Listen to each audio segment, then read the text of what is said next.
Le plateau de Gizeh repose dans une lumière ancienne, comme si le temps y avait laissé une trace plus dense qu'ailleurs. Les pyramides s'élèvent sans précipitation, immobiles, mais jamais vraiment silencieuses. Depuis des millénaires, elles sont observées, mesurées, décrites, puis redécrites sans que leur présence ne devienne plus familière. Quelque chose dans leur précision résiste à l'habitude. Les pierres portent les marques d'outils simples, mais leur assemblage évoque une rigueur presque abstraite. Des générations d'érudits ont affirmé connaître leur bâtisseur. D'autres ont douté, non par goût du mystère, mais face à des questions qui persistent sans s'éroder. Lorsque l'on observe ces formes anciennes, une impression demeure, celle d'un savoir partiellement visible, comme si l'histoire avait conservé les monuments, mais laissé s'effacer une partie de leur origine. Les pyramides apparaissent d'abord comme des volumes simples, des formes géométriques stables posées sur un plateau minéral, sans ornement excessif, sans inscription visibles à distance. Elles semblent presque se retirer du discours, comme si leur présence ne demandait aucune justification. Pourtant, à mesure que l'on s'en approche, cette simplicité se fissure. Chaque bloc révèle des variations, des irrégularités légères, des ajustements précis. Rien n'était laissé au hasard, mais rien ne semble non plus ostentatoire. Les pierres ne racontent rien d'elles-mêmes. Elles ne portent pas d'explications gravées. Elles se contentent d'être là, assemblées, silencieuses. Depuis longtemps, l'idée que ces monuments aient été construits par les anciens Égyptiens s'est imposée comme une évidence. Elle est enseignée, répétée, intégrée au récit général de l'histoire humaine. Une civilisation puissante, organisée, dotée d'un savoir-faire remarquable, aurait mobilisé ses ressources pour ériger ces structures monumentales. Cette hypothèse n'est pas absurde. Elle repose sur des indices réels, des vestiges archéologiques, des textes fragmentaires, des outils retrouvés. Pourtant, lorsqu'on observe les pyramides elles-mêmes, une distance apparaît entre le récit et l'objet, comme si les pierres confirmaient certaines choses, mais refusaient d'en confirmer d'autres. Le plateau de Gizeh n'est pas un lieu neutre.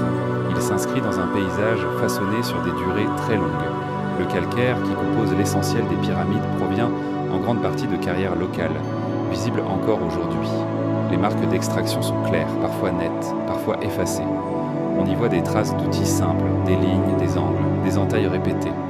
Ces carrières semblent témoigner d'une activité humaine intense, organisée, soutenue sur de longues périodes. Elles suggèrent un effort collectif, une logistique réelle, mais elles ne disent rien de la méthode globale. Elles ne montrent pas comment ces blocs ont quitté le sol, ni comment ils ont trouvé leur place finale. Chaque pierre de la grande pyramide possède un poids qui dépasse largement ce que l'on manipule habituellement à la main. Leur nombre est immense, leur agencement précis. Lorsqu'on observe les joints entre les blocs, on constate une régularité troublante. Dans de nombreux cas, l'espace entre deux pierres est si réduit qu'une feuille fine aurait du mal à s'y glisser. Cette précision n'est pas constante partout, mais elle est suffisamment fréquente pour poser une question simple. Comment une société utilisant des outils de pierre, de bois et de cuivre a-t-elle pu atteindre un tel niveau d'ajustement sur une structure de cette taille ? Les explications traditionnelles évoquent des rampes, des leviers, une main-d'œuvre nombreuse et disciplinée. Ces modèles sont plausibles sur le papier. Des expériences modernes ont montré que des groupes humains, bien coordonnés, peuvent déplacer des charges considérables sans technologie avancée. Mais ces démonstrations se déroulent sur des durées courtes avec des objectifs précis, dans des contextes contrôlés. Elles ne reproduisent pas l'ensemble du processus de l'extraction à la mise en place finale, sur des décennies. Elles montrent que quelque chose est possible, mais pas nécessairement que cela en a été fait de cette manière. Les textes égyptiens eux-mêmes offrent peu de descriptions détaillées de la construction des pyramides. Les hiéroglyphes abondent sur les dieux, les rituels, la royauté, l'ordre cosmique. Ils évoquent les pharaons, leur relation au divin, leur destinée après la mort. Mais ils restent étonnamment discrets sur les aspects techniques. Aucun plan complet n'a été retrouvé. Aucun récit précis décrivant les étapes, les méthodes, les calculs. Cette absence ne prouve rien en soi. De nombreuses connaissances en pratique de temps ne sont jamais consignées par écrit, mais elles laissent un espace vide, un silence documentaire qui contraste avec l'importance des monuments. Lorsque l'on fouille les environs des pyramides, on découvre des traces humaines bien réelles. Des villages d'ouvriers, des restes de repas, des outils usés, des ossements portant les marques d'un travail physique intense. Ces découvertes ont permis de corriger une vision ancienne, celle d'esclaves anonymes contraints à un labeur inhumain. Les indices suggèrent plutôt des travailleurs nourris, organisés, intégrés à un système social structuré. Cela renforce l'idée d'une entreprise nationale, planifiée, soutenue par l'État.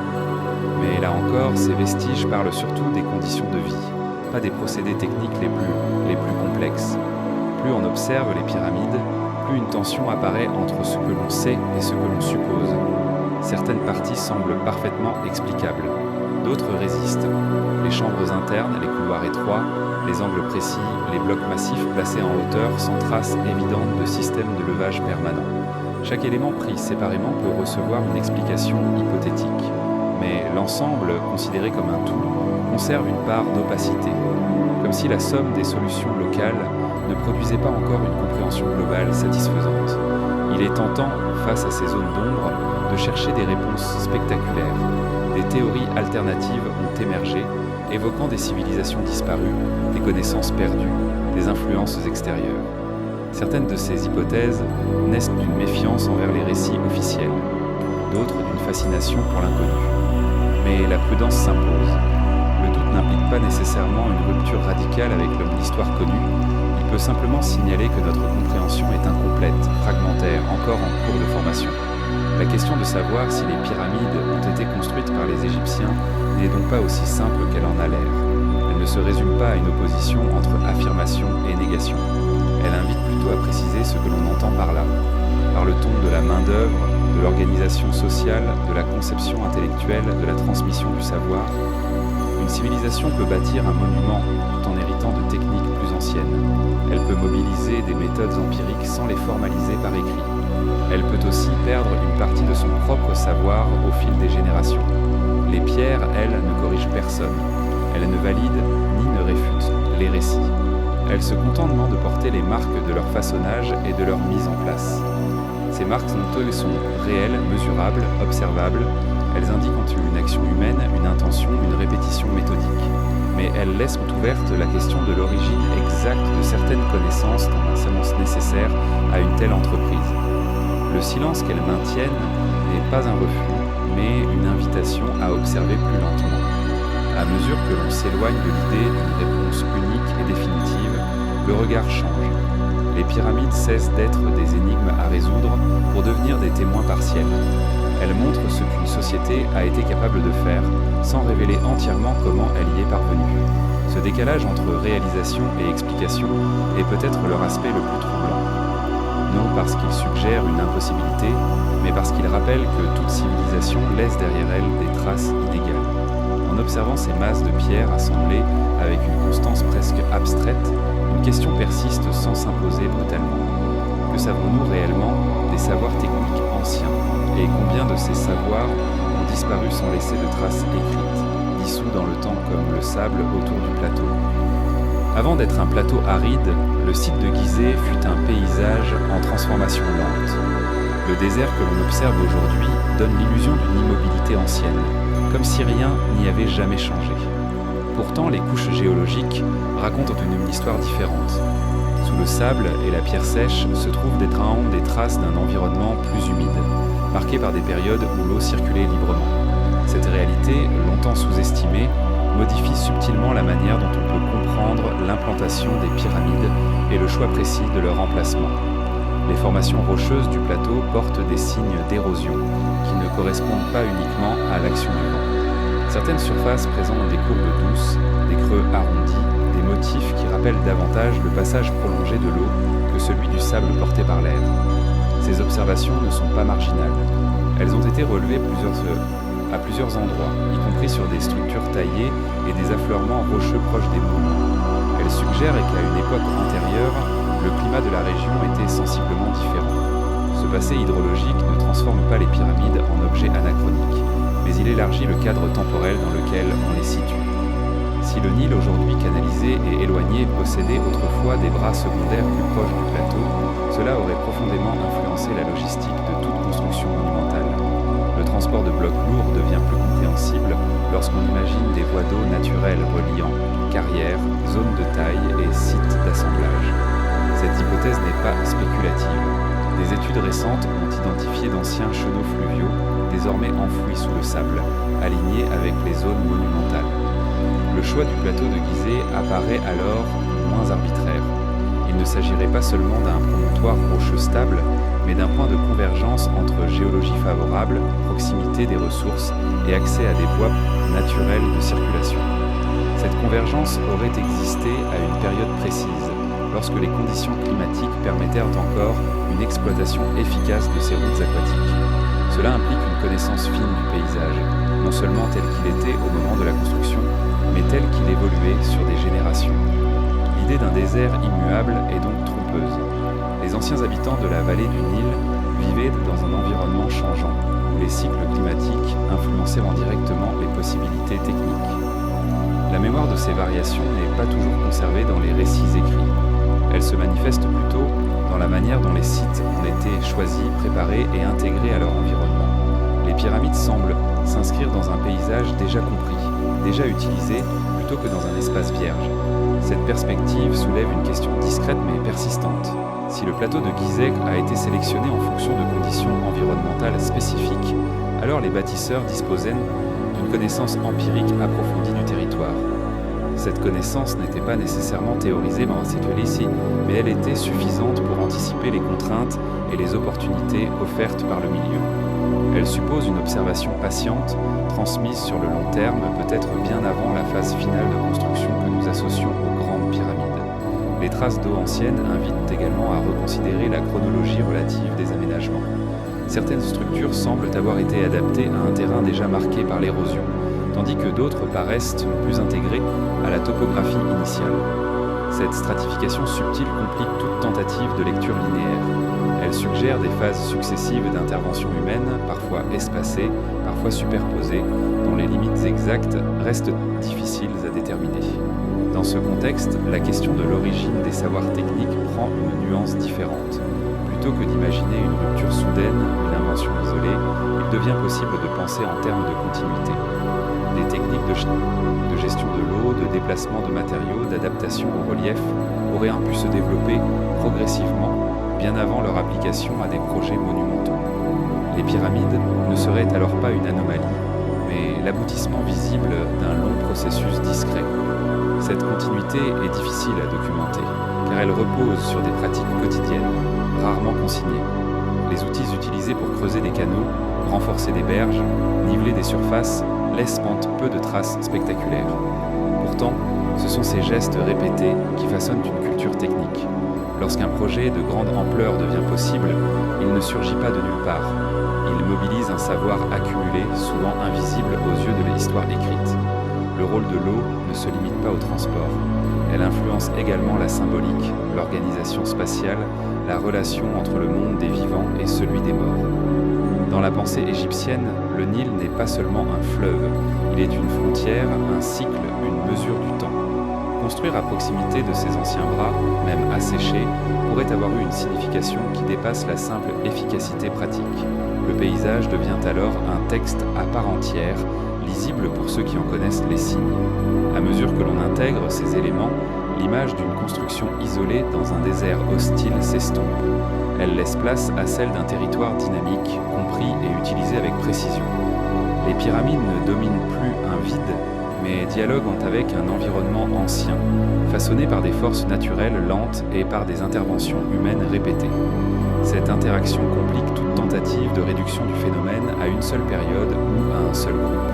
Il devient alors difficile de tracer une frontière nette entre ce qui relève strictement de la civilisation égyptienne classique et ce qui pourrait être hérité de phases antérieures moins bien documentées. Les monuments visibles sont attribués à des règnes précis, mais le socle de connaissances qui les rend possibles peut être plus ancien, plus diffus. Cette idée ne retire rien aux Égyptiens. Elle les replace simplement dans une histoire plus longue où le savoir circule, se transforme et parfois se perd. Le désert actuel, silencieux et minéral, conserve peu de traces de cette complexité passée. Pourtant, sous sa surface, des indices subsistent. Des lits de rivières fossiles, des dépôts sédimentaires, des alignements topographiques qui suggèrent un paysage autrefois parcouru, exploité, observé avec attention. Les pyramides se dressent comme les éléments les plus visibles de cette histoire, mais elles n'en sont peut-être pas le commencement. À ce stade, une nouvelle question émerge, sans rompre le fil. Si le site lui-même est le produit d'une longue interaction entre eau, pierre et activité humaine, alors que disent réellement les rares textes qui nous sont parvenus sur les intentions et les connaissances de ceux qui ont laissé ces monuments derrière eux, Lorsqu'on cherche des réponses écrites sur l'origine des pyramides, le regard se tourne naturellement vers les textes hiéroglyphiques. Ils couvrent les murs des temples, les parois des tombes, les stèles dressées le long du Nil. Ils semblent omniprésents, comme si l'Égypte ancienne avait tout consigné dans la pierre. Pourtant, cette impression est trompeuse. Les hiéroglyphes parlent beaucoup, mais rarement de ce que l'on attend. Leur silence sur certains sujets n'est pas accidentel. Ils reflètent une manière particulière de concevoir l'écriture, la mémoire et ce qui mérite d'être fixé pour l'éternité.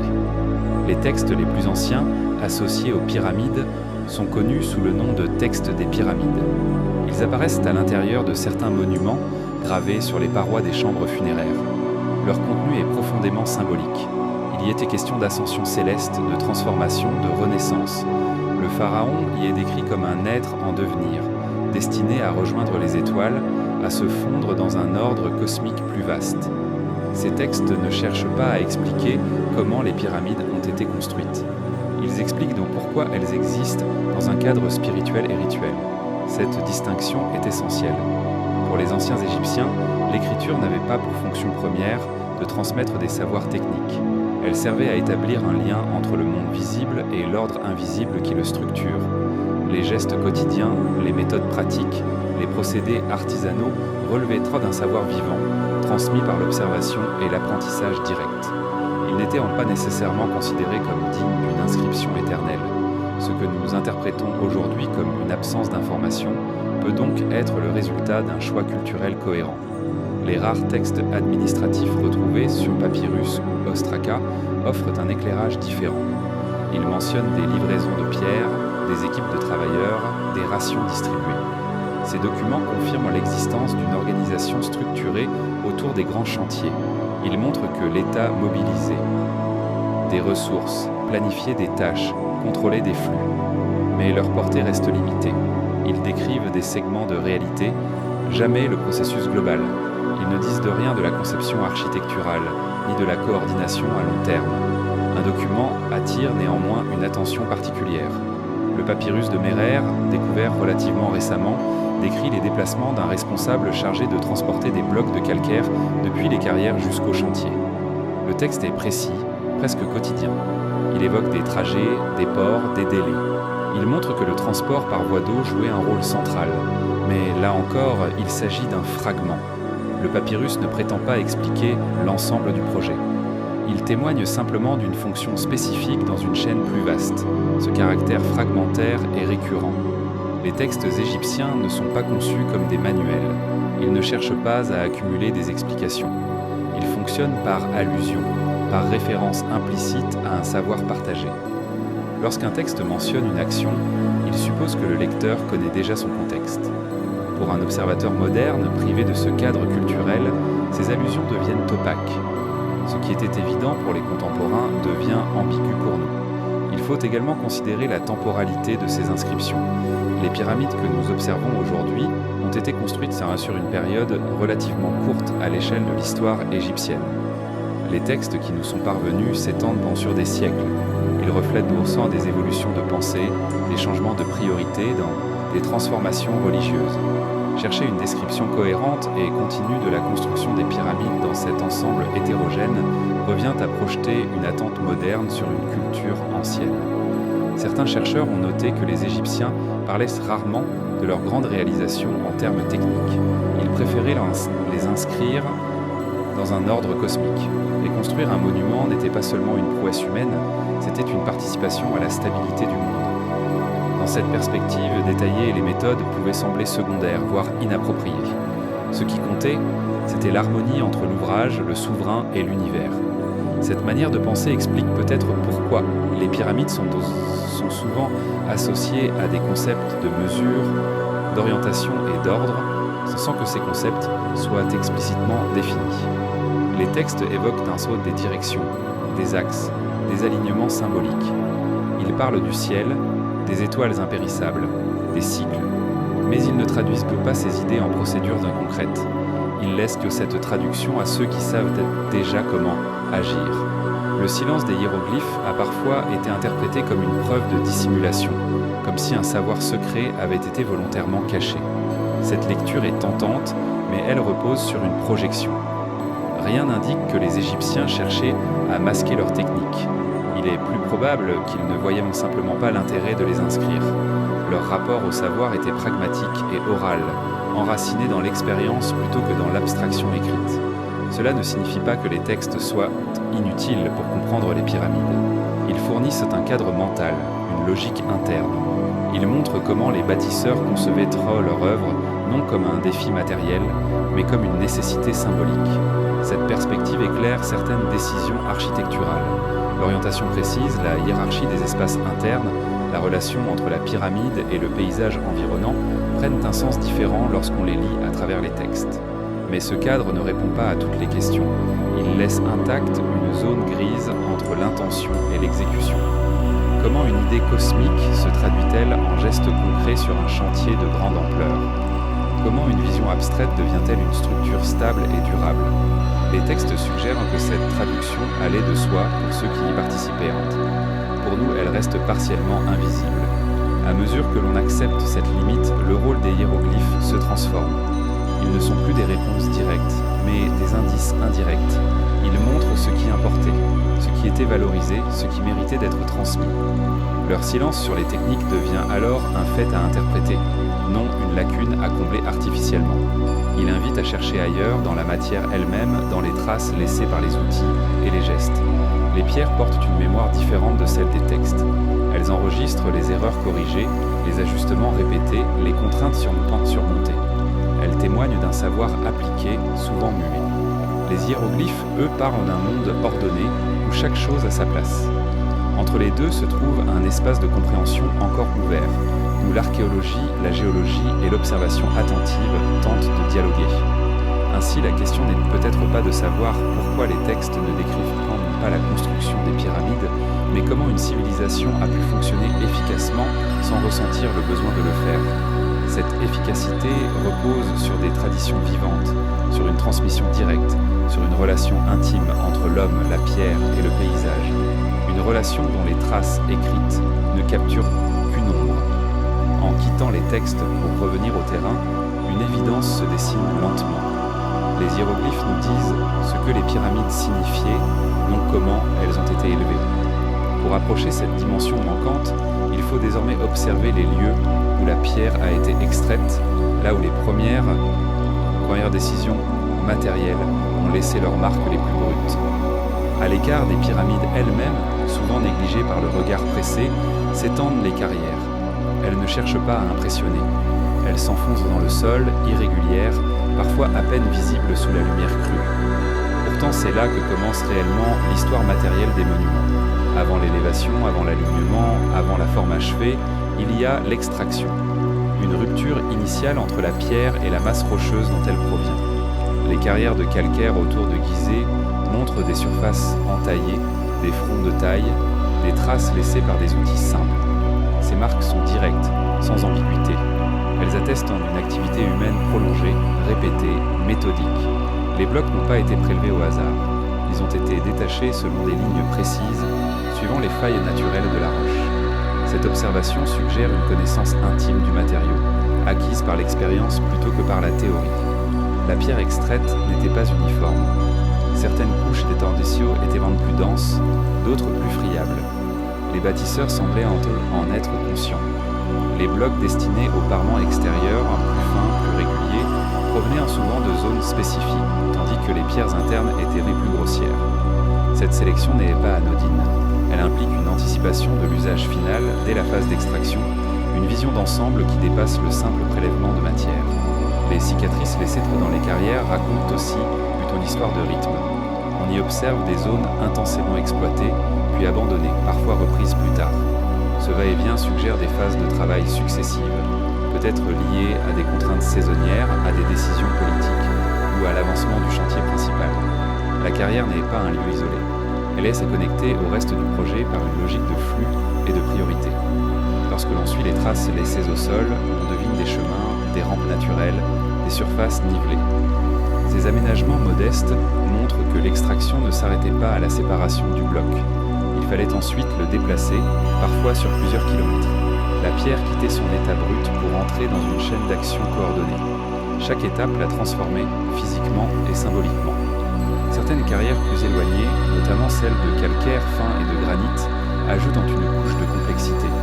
Le granit, extrait dans des régions lointaines, présente des marques d'outils différentes.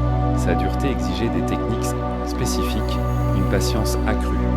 Les surfaces portent des traces de percussions répétées, des impacts réguliers, témoignant d'un travail long et exigeant. Là encore, rien n'indique une improvisation. Le geste est sûr, répété, maîtrisé. Ces carrières lointaines posent une question discrète mais essentielle.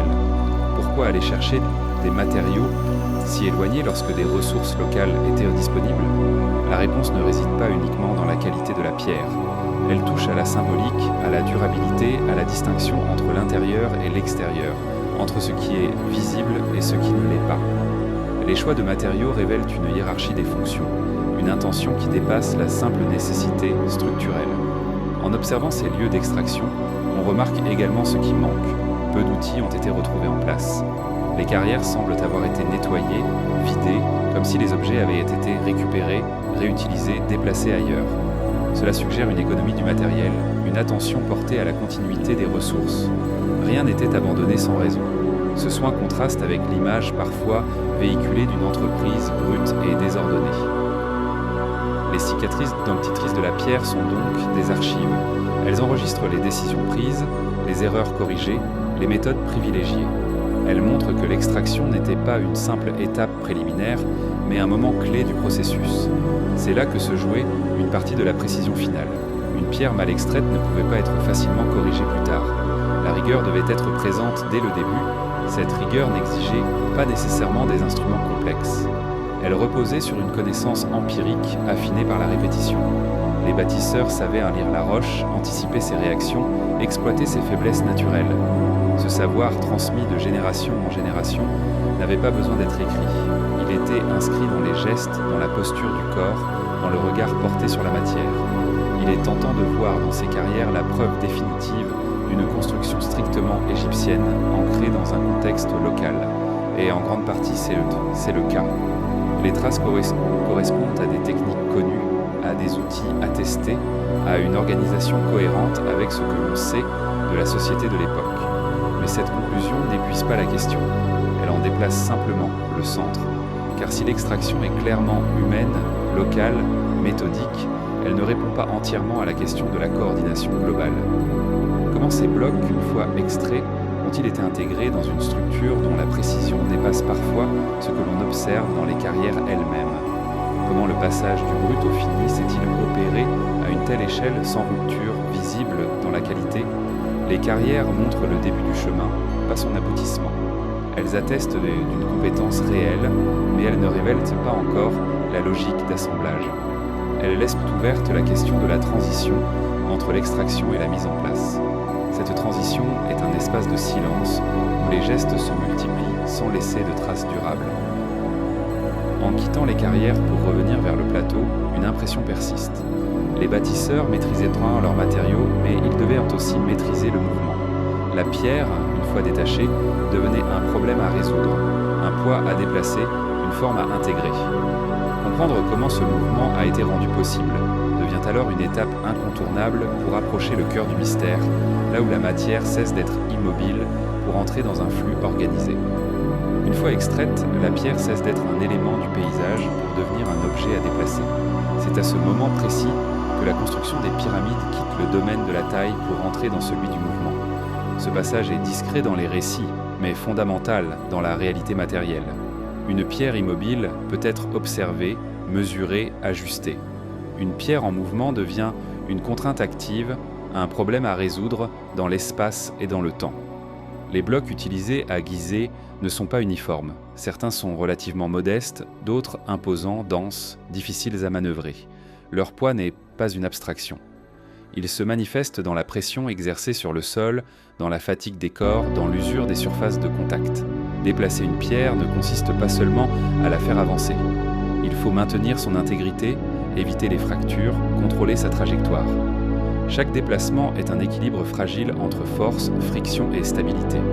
Les traces laissées sur le Nathan sur le terrain suggèrent donc que ce mouvement était anticipé bien avant l'extraction finale.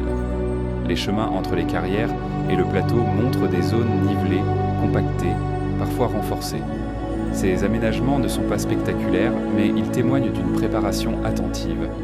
Le sol devait supporter des passages répétés, résister à l'écrasement, offrir une surface suffisamment régulière pour éviter les basculements imprévus. Le paysage lui-même devenait un outil. Les représentations égyptiennes, bien que rares sur ce sujet, montrent parfois des scènes de transport, de statues ou de blocs. On y voit des groupes d'hommes tirant des charges sur des traîneaux, parfois accompagnés d'un individu versant de l'eau devant l'objet en mouvement. Cette image a longtemps été considérée comme symbolique. Elle est aujourd'hui interprétée comme une indication pratique. Humidifier le sol réduit la résistance, facilite la glisse, rend l'effort plus continu. Ce geste simple, presque invisible, révèle une compréhension fine des propriétés du terrain. Mais ces scènes restent impartielles. Elles montrent un moment, pas l'ensemble du parcours. Elles ne disent rien des pentes, des virages, des arrêts nécessaires. Elles ne montrent pas comment les blocs étaient repositionnés, corrigés, stabilisés après chaque étape. Le mouvement réel devait être discontinu, ponctué de pauses, d'ajustements, de décisions prises sur le moment. Il s'agissait moins d'une traction constante que d'une série de transitions contrôlées.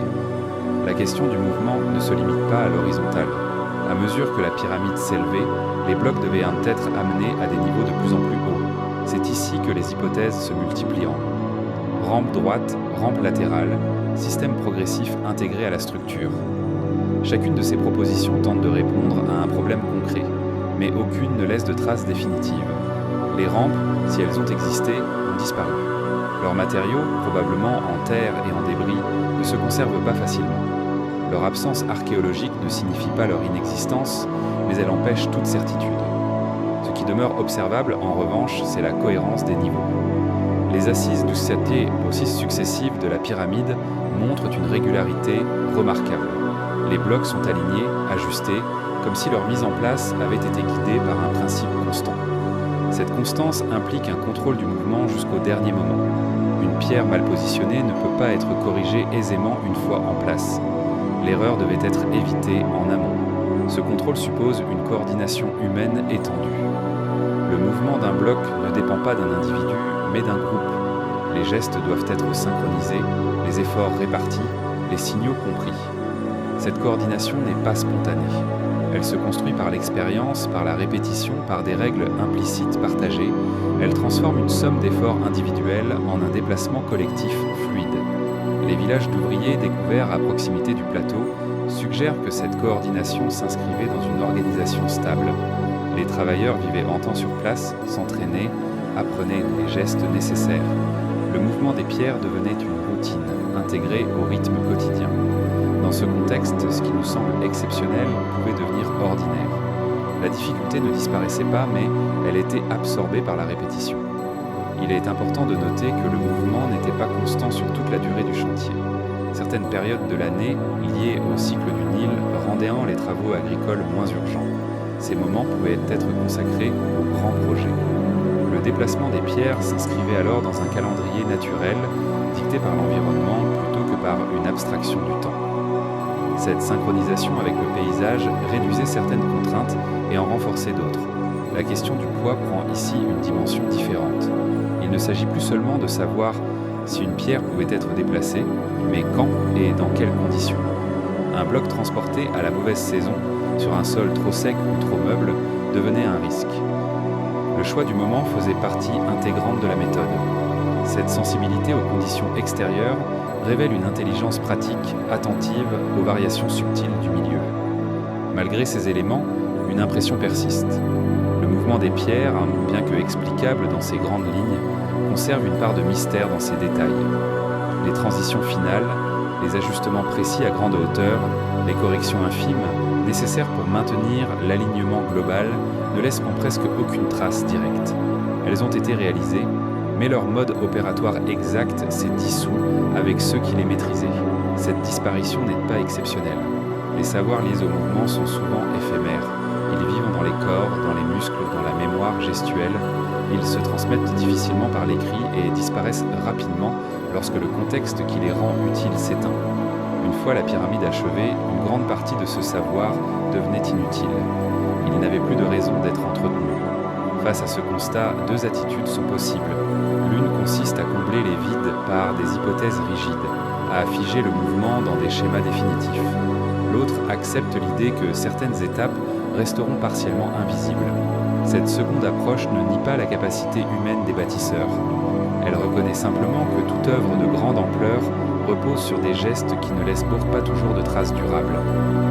Le poids des pierres n'est donc pas seulement une donnée matérielle. Il est aussi un filtre historique. Il détermine ce que nous pouvons encore observer et ce qui s'est perdu. Ce que nous voyons aujourd'hui est le résultat final, stabilisé, silencieux. Ce que nous ne voyons plus, ce sont les moments de tension, de déséquilibre, de correction, lorsque la pierre résistait encore au lieu qu'elle allait occuper. À mesure que l'on approche de la structure elle-même, une nouvelle question s'impose presque naturellement. Si les pierres ont pu être déplacées, levées, positionnées avec une telle constance, quels instruments, quels outils, aussi simples soient-ils, ont permis de transformer ce mouvement brut en une précision presque abstraite, visible jusque dans les joints les plus discrets? Lorsqu'on observe de près les pyramides, une contradiction apparente s'impose sans bruit. Les surfaces sont ajustées avec une régularité qui semble presque abstraite, tandis que les outils attribués à leurs bâtisseurs paraissent modestes, limités, presque fragiles. Cette tension entre moyens et résultats n'est pas immédiatement spectaculaire. Elle se révèle lentement à mesure que le regard s'attarde sur les détails, sur les lignes droites prolongées sur de grandes distances, sur les angles répétés sans dérive visible. Les outils retrouvés dans les contextes égyptiens anciens sont bien connus. Des maillets de pierre, des ciseaux de cuivre, des cordes, des règles simples, des niveaux rudimentaires. Rien qui évoque une technologie avancée au sens moderne. Pourtant, ces instruments ont laissé des marques nettes sur la pierre. Les surfaces taillées montrent des stries cohérentes, des plans réguliers, des arêtes contrôlées. Ces traces ne sont pas celles d'un travail aléatoire. Elles témoignent d'un geste maîtrisé, répété avec constance. La précision observée dans certaines parties des pyramides ne repose pas sur une uniformité parfaite, mais sur une cohérence globale. Les blocs ne sont pas tous identiques, mais ils s'inscrivent dans un système où chaque irrégularité est compensée. Cette approche suggère une méthode fondée sur l'ajustement progressif plutôt que sur la fabrication standardisée. Chaque pierre était probablement adaptée à sa place plutôt que l'inverse. Cette manière de faire exige du temps, de l'attention et une capacité à anticiper les conséquences d'un geste minime. Les outils simples ne sont pas nécessairement synonymes de résultats grossiers. Leur efficacité dépend de la manière dont ils sont utilisés, du contexte dans lequel ils opèrent et du savoir qui les accompagne. Un ciseau de cuivre, par exemple, peut sembler inadapté face à la dureté de la pierre. Pourtant, utilisé avec précision, entretenu, réaffûté, il devient un instrument de régularité. Le matériau de l'outil importe moins que la constance du geste. Cette constance est visible dans les joints entre les blocs. Dans certaines zones, la pierre semble s'emboîter sans effort, comme si elle avait été coulée sur place. Cette impression est trompeuse. Elle résulte d'un travail minutieux, où chaque surface de contact a été préparée, testée, corrigée. Les irrégularités ne sont pas absentes. Elles sont intégrées, absorbées par l'ensemble. La précision n'est pas celle d'une machine, mais celle d'un système vivant, capable de s'adapter. Il est probable que les bâtisseurs utilisaient plutôt des références non simples mais fiables. Des cordes tendues pour tracer des lignes droites, des angles définis par des méthodes empiriques, des repères visuels alignés sur des points fixes du paysage. Ces techniques ne nécessitent pas de calcul abstrait. Elles reposent sur l'observation, la répétition et la correction continue. Elles produisent une précision fonctionnelle suffisante pour maintenir une cohérence sur de grandes distances.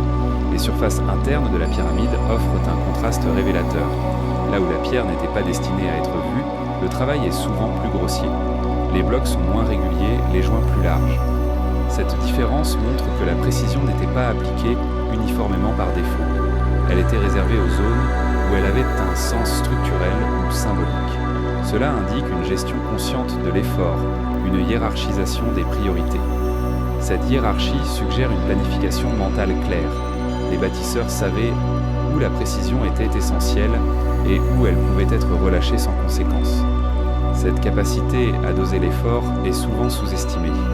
Elle demande une compréhension globale de la structure, de ses contraintes, de son comportement dans le temps. Elle implique que les outils, aussi simples soient-ils, étaient intégrés dans un système de décision plus large.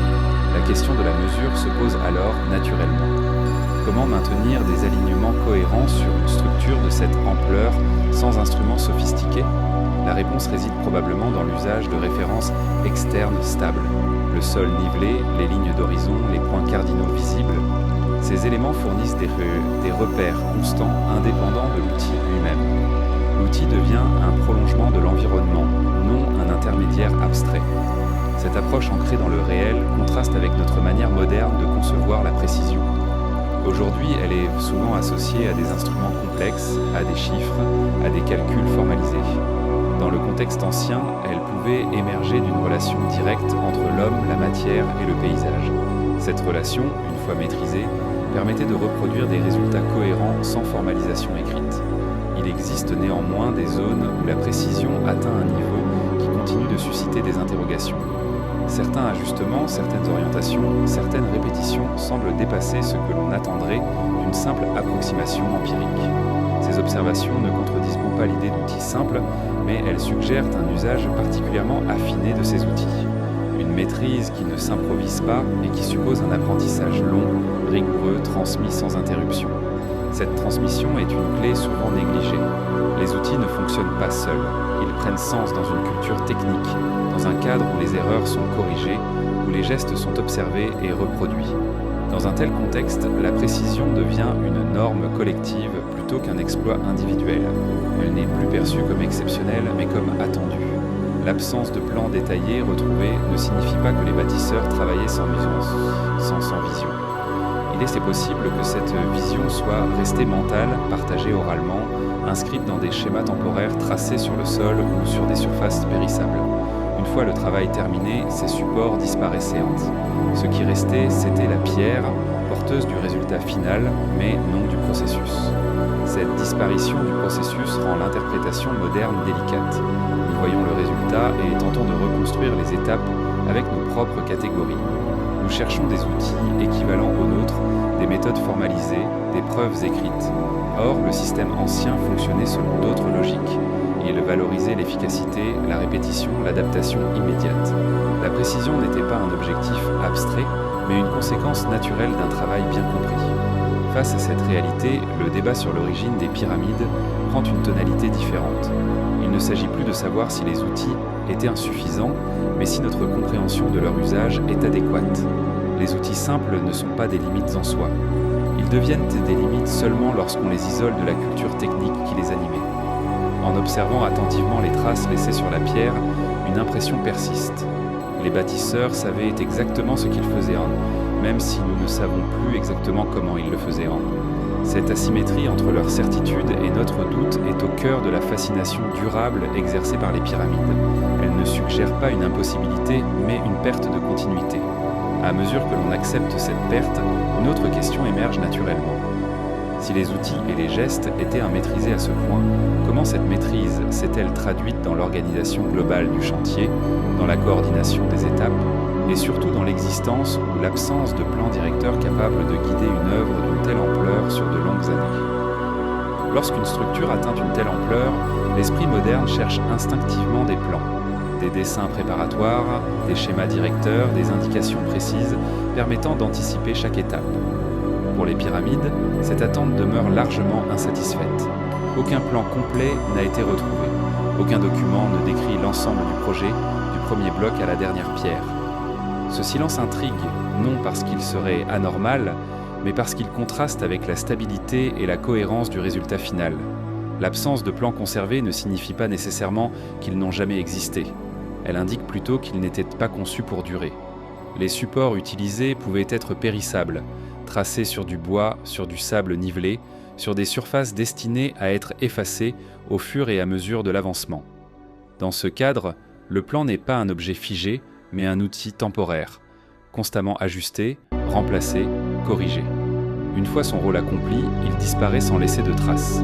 Cette manière de concevoir la planification diffère profondément de la nôtre.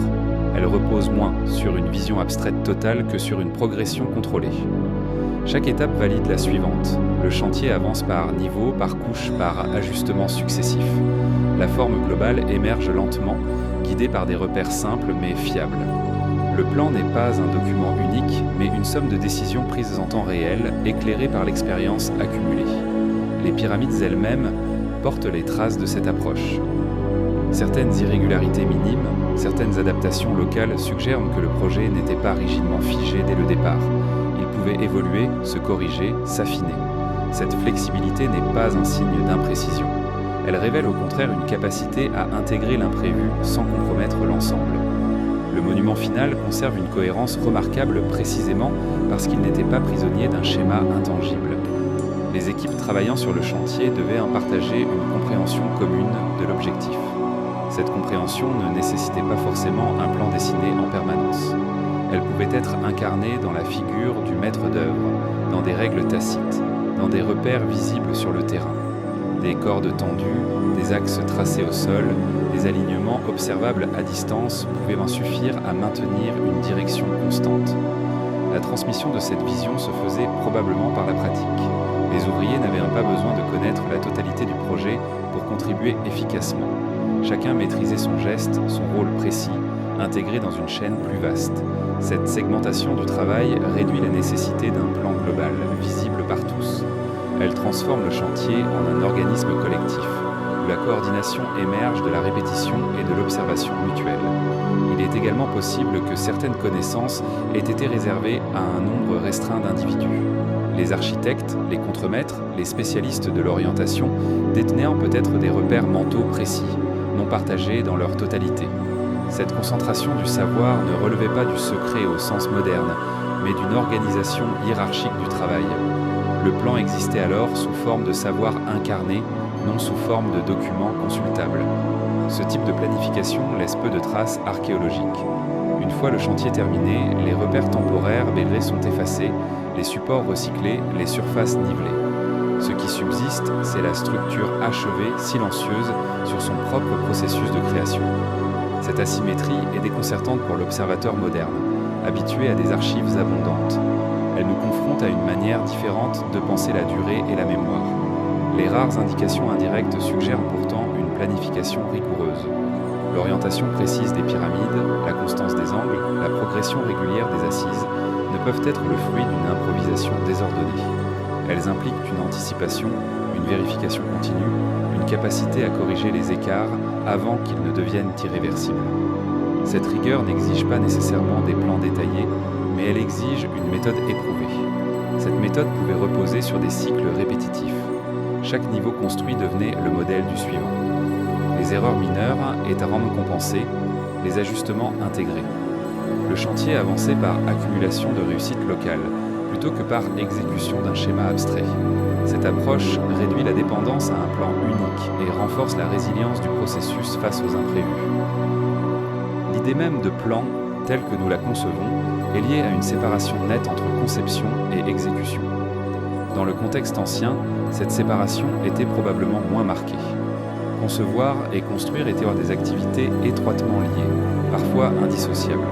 Les décisions se prenaient au contact direct de la matière, en réponse à ses contraintes spécifiques. Le plan se redéfinissait à chaque geste. Cette proximité entre pensée et action explique en partie le silence des sources écrites. Ce qui est évident dans le geste n'a pas besoin d'être écrit. Ce qui se transmet par l'observation n'exige pas de schéma formel. L'efficacité du système repose sur la continuité de la pratique, non sur la conservation d'instructions. Une fois cette continuité rompue, le savoir disparaît rapidement, laissant derrière lui des œuvres dont le mode de création devient difficile à reconstituer. Face à cette réalité, certaines interprétations modernes ont cherché à combler le vide en imaginant des plans extrêmement sophistiqués, voire des connaissances perdues radicalement différentes de celles que l'on attribue à l'Égypte ancienne.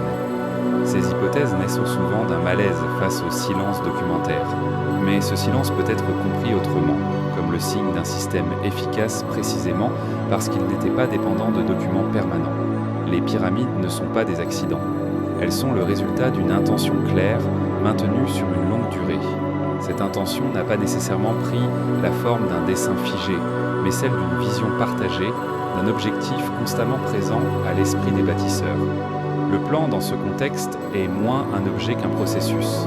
Cette compréhension invite à une certaine prudence. Chercher des plans là où il n'y en avait peut conduire à des interprétations forcées.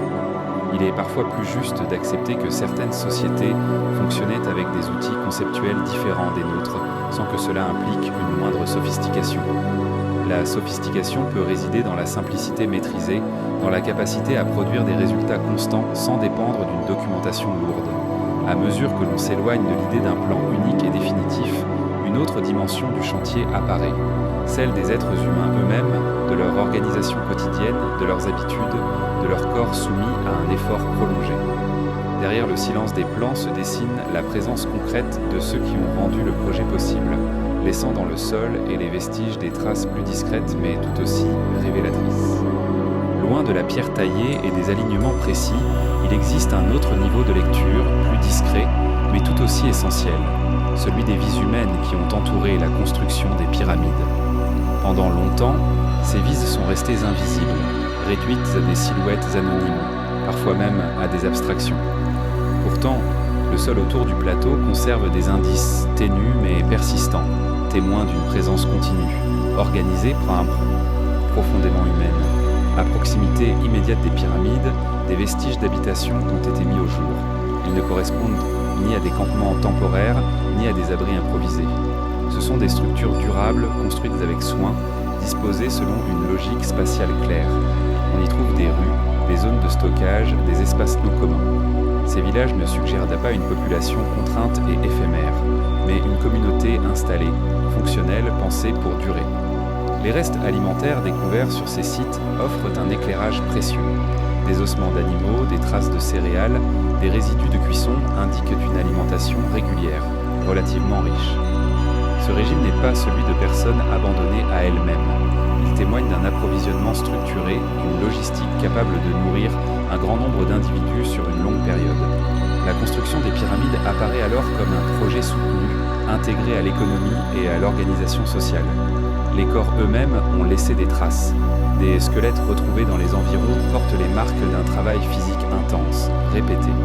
Les os montrent des adaptations, des renforcements, parfois des blessures guéries. Ces indices racontent une histoire silencieuse d'effort et de résilience. Ils ne parlent pas de souffrances spectaculaires, mais d'un labeur quotidien intégré à une routine. Le corps devient un outil, façonné par l'activité qu'il répète. Ces observations ont profondément modifié la perception ancienne de la main-d'œuvre des pyramides. L'image d'esclaves anonymes, contraints par la force, ne correspond plus aux données disponibles. Les indices suggèrent plutôt des travailleurs recrutés, organisés en équipe, reconnus pour leur rôle. Certains graffitis retrouvés sur les pierres portent des noms de groupes, parfois empreints d'humour ou de fierté collective. Ces marques, discrètes mais révélatrices, montrent que les ouvriers se percevaient comme partie prenante d'un projet plus vaste. Cette reconnaissance ne signifie pas égalité ou absence de hiérarchie. Le chantier était structuré avec des rôles distincts, des responsabilités réparties. Mais cette structure reposait sur une forme de coopération plutôt que sur une simple contrainte. Le projet mobilisait des savoirs variés, des compétences spécifiques, depuis la taille de la pierre jusqu'à l'organisation des repas. Chaque fonction, aussi modeste soit-elle, contribuait à la continuité de l'ensemble. Les villages d'ouvriers étaient également des lieux de transmission. Les gestes se répétaient, s'affinaient, se corrigeaient. Les plus expérimentés guidaient les nouveaux venus. Cette transmission informelle permettait de maintenir un niveau de compétence élevé sans recourir à des manuels ou à des instructions écrites. Le savoir circulait par l'observation, par l'imitation, par l'ajustement progressif. Il était vivant, adaptable, enraciné dans le quotidien. La temporalité de cette organisation mérite une attention particulière. La construction des pyramides ne s'est pas déroulée dans une urgence constante. Elle s'inscrivait dans des cycles. Certaines périodes de l'année concentraient davantage d'activités, d'autres permettaient des pauses relatives. Cette alternance réduisait l'épuisement et favorisait la continuité sur le long terme. Le chantier s'adaptait au rythme naturel plutôt que de chercher à les contraindre. Cette adaptation se reflète dans la manière dont les villages étaient bien conçus. Leur emplacement, leur orientation, leur proximité avec les zones de travail suggèrent une optimisation des déplacements quotidiens. Le temps et l'énergie étaient des ressources précieuses. Les réduire devenait une priorité implicite. Cette attention portée aux détails du quotidien révèle une intelligence organisationnelle souvent éclipsée par la monumentalité du résultat final. Les traces humaines ne se limitent pas aux habitations et aux ossements. Des objets du quotidien ont été retrouvés, parfois brisés, parfois usés jusqu'à l'extrême. Outils simples, fragments de poterie, objets personnels. Ces éléments modestes rappellent que la construction des pyramides n'était pas un événement abstrait, mais une somme de journées ordinaires. Chaque bloc posé correspond à des gestes répétés, à des décisions mineures, à des interactions humaines dont la mémoire matérielle est fragile. Cette fragilité explique en partie pourquoi ces traces ont longtemps été négligées. Elles ne s'imposent pas au regard comme les pyramides elles-mêmes. Elles demandent une attention patiente, une volonté de regarder au-delà de l'évidence. Pourtant, elles offrent une clé essentielle. Elles montrent que la prouesse architecturale repose sur une base sociale solide.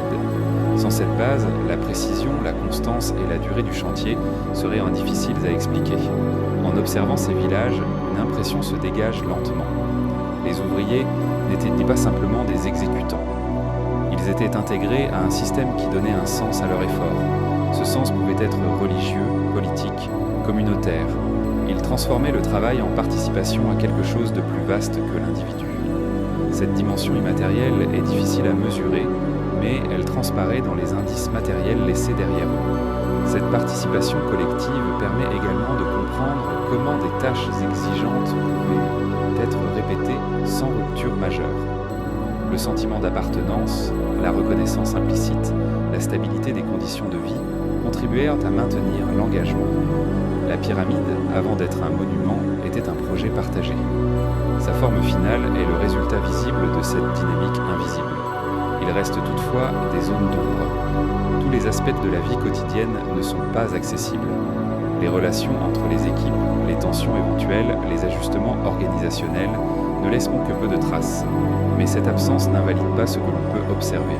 Elle rappelle simplement que toute reconstruction du passé est partielle, dépendante de ce qui a survécu. À mesure que l'on s'éloigne des villages et que l'on revient vers les pyramides elles-mêmes, le regard change. Les pierres ne sont plus seulement des blocs assemblés. Elles deviennent les témoins silencieux d'une multitude de vies entremêlées. Chaque assise repose sur des gestes humains, sur des corps en mouvement, sur des communautés organisées autour d'un objectif commun. Cette perspective n'épuise pas la question de l'origine des pyramides. Elle la déplace. Elle montre que la réponse ne se trouve pas uniquement dans les outils ou les techniques, mais dans la manière dont une société a su mobiliser ses membres, coordonner leurs efforts et maintenir une vision sur le long terme. À partir de là, une autre dimension commence à émerger, plus abstraite mais tout aussi concrète, celle du ciel, des repères invisibles qui ont peut-être guidé les bâtisseurs bien au-delà du sol qu'ils foulaient chaque jour. Lorsque l'on se tient sur le plateau, le regard est naturellement attiré vers la masse des pyramides. Mais il suffit de lever légèrement les yeux pour sentir une autre présence, plus diffuse, plus constante. Le ciel fait partie intégrante du site. Il n'est pas un simple décor, il agit comme un repère silencieux, immuable à l'échelle humaine, changeant seulement par cycles lents et prévisibles. Pour les bâtisseurs, ce ciel n'était pas abstrait. Il était observé, interprété, intégré à la manière même de penser l'espace. Les pyramides ne sont pas orientées de façon approximative. Leur face fait suivre des directions constantes, répétées avec une régularité remarquable. Cette orientation n'est pas le fruit d'un hasard heureux, elle suppose une méthode, une référence stable, indépendante du terrain immédiat. Le ciel offre précisément ce type de repère. Les mouvements apparents des astres, observables nuit après nuit, fournissent comme des points fixes relatifs, utilisables sans instrument complexe. Dans l'Égypte ancienne, le ciel était perçu comme un ordre. Les étoiles qui ne disparaissent jamais sous l'horizon occupaient une place particulière dans la pensée religieuse. Elles étaient associées à la permanence, à la continuité, à ce qui ne meurt pas. Lier un monument funéraire à ces repères célestes revenait à inscrire le destin du souverain dans un cadre qui dépasse le monde terrestre. Cette dimension symbolique n'exclut pas la précision. Au contraire, elle la rend nécessaire. Observer le ciel exige du temps. Il faut revenir, comparer, attendre que les mêmes configurations se répètent. Cette patience développe une familiarité profonde avec les cycles naturels. Les bâtisseurs n'avaient pas besoin de comprendre le ciel au sens théorique. Ils devaient en savoir où regarder, quand observer, quel point utiliser comme référence. Cette connaissance, acquise par l'expérience, pouvait être transmise sans jamais être formalisée. Certains alignements suggèrent que les observations étaient faites à partir de positions fixes, peut-être matérialisées temporairement sur le sol. Des lignes tracées, des piquets, des cordes tendues pouvaient l'en suffire à traduire une observation céleste en repère terrestre.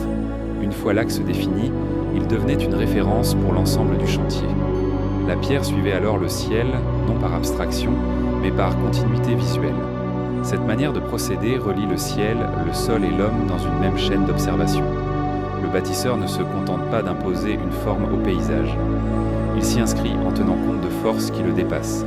Cette relation donne aux pyramides une stabilité qui n'est pas seulement matérielle. Elles semblent ancrées dans un ordre plus vaste, comme si leur orientation participait d'un équilibre global. Les chambres internes, les couloirs, les ouvertures étroites semblent parfois répondre à cette même logique. Certaines directions correspondent à des zones du ciel particulièrement chargées de sens pour les anciens Égyptiens. Il ne s'agit pas d'une cartographie exhaustive, mais d'une correspondance symbolique. Le monument devient un point de passage entre deux espaces, l'un visible, l'autre perçu comme éternel. Cette intégration de l'astronomie dans l'architecture ne nécessite pas une connaissance avancée au sens moderne. Elle repose sur la régularité des observations. Le ciel offre des répétitions fiables. Les étoiles se lèvent et se couchent selon des schémas constants sur de longues périodes. Utiliser ces répétitions comme guide est une approche pragmatique, accessible à toute culture attentive à son environnement. Ce pragmatisme n'enlève rien à la sophistication du résultat. Il explique au contraire comment une précision durable peut émerger sans calcul abstrait. Le ciel devient une règle naturelle, toujours disponible, toujours cohérente. Il ne s'use pas, ne se déforme pas. En s'y référant, les bâtisseurs s'assuraient d'une constance que le sol, soumis à l'érosion et aux irrégularités, ne pouvait offrir seul. Il est important de souligner que cette orientation n'est pas unique à Gizeh. D'autres monuments égyptiens montrent une attention similaire aux directions et aux cycles célestes. Cela suggère une tradition, un ensemble de pratiques partagées. Les pyramides ne seraient alors pas une exception isolée, mais l'expression la plus visible d'un rapport ancien entre architecture et ciel.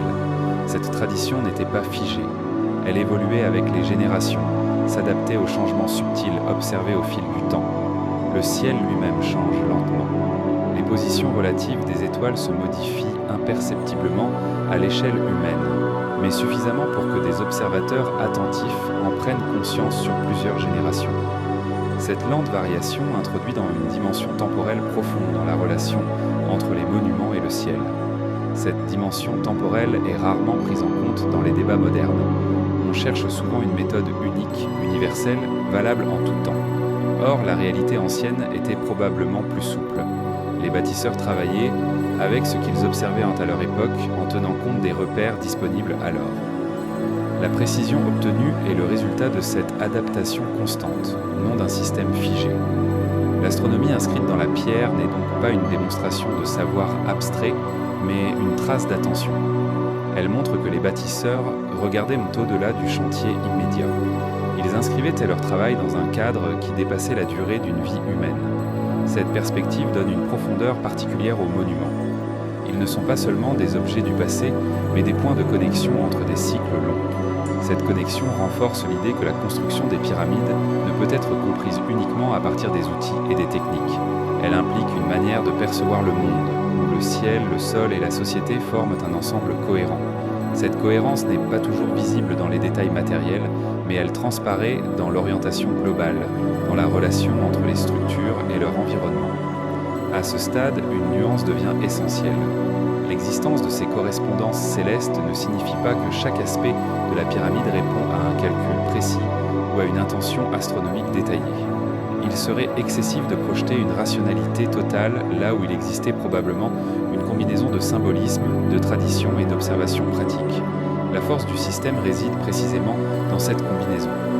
En observant les pyramides sous cet angle, une impression de continuité se dégage. Les mêmes gestes qui guidaient le regard vers le ciel guidaient aussi la main sur la pierre. L'orientation n'était pas une étape isolée, mais un principe directeur. Une fois l'axe établi, tout le reste s'y alignait naturellement. La structure devenait une extension du repère initial. Cette extension pose une question subtile. Si les bâtisseurs maîtrisaient à ce point l'art d'inscrire leurs monuments dans un ordre céleste, comment expliquer certaines variations, certaines asymétries mineures, certains écarts mesurables qui apparaissent malgré tout? Ces différences ne contredisent pas la méthode. Elles suggèrent plutôt une marge, un espace où la pratique rencontre ses limites, où l'idéal se confronte au réel. C'est dans cet espace que le débat se poursuit. Les alignements ne sont ni parfaits ni arbitraires. Ils se situent entre deux pôles, celui de l'intention claire et celui de la contrainte matérielle. Comprendre cette tension permet de dépasser les lectures simplistes. Elle invite à regarder les pyramides non comme des énigmes figées, mais comme des œuvres humaines inscrites dans un monde complexe. À mesure que cette complexité se révèle, une autre question s'impose doucement. Si le ciel a servi de guide, comment les bâtisseurs ont-ils géré les écarts inévitables entre l'idéal observé et la réalité construite, entre l'alignement théorique et les imperfections visibles dans la pierre elle-même? À mesure que l'on observe les pyramides avec attention, une vérité discrète apparaît. Elles ne sont pas parfaitement régulières. Cette constatation ne diminue en rien leur portée. Elle la rend au contraire plus humaine. Les lignes droites ne sont jamais absolument droites. Les angles ne sont jamais totalement identiques. Et pourtant l'ensemble conserve une cohérence qui dépasse largement la somme de ces écarts. C'est dans cette tension entre intention et réalisation que se joue une part essentielle de leur mystère. Les alignements des pyramides sont souvent décrits comme remarquablement constants. Cette affirmation est juste, mais elle mérite d'être nuancée. Lorsqu'on mesure les orientations, de légères variations apparaissent entre les faces, entre les monuments eux-mêmes, parfois même au sein d'une même structure. Ces différences ne sont faibles, mais réelles. Elles montrent que la précision atteinte n'était pas celle d'un idéal abstrait, mais celle d'un compromis maîtrisé. Ces écarts ne sont pas distribués au hasard, ils suivent des déliaisons, d'où des motifs, des tendances qui suggèrent des ajustements progressifs plutôt que des erreurs accidentelles.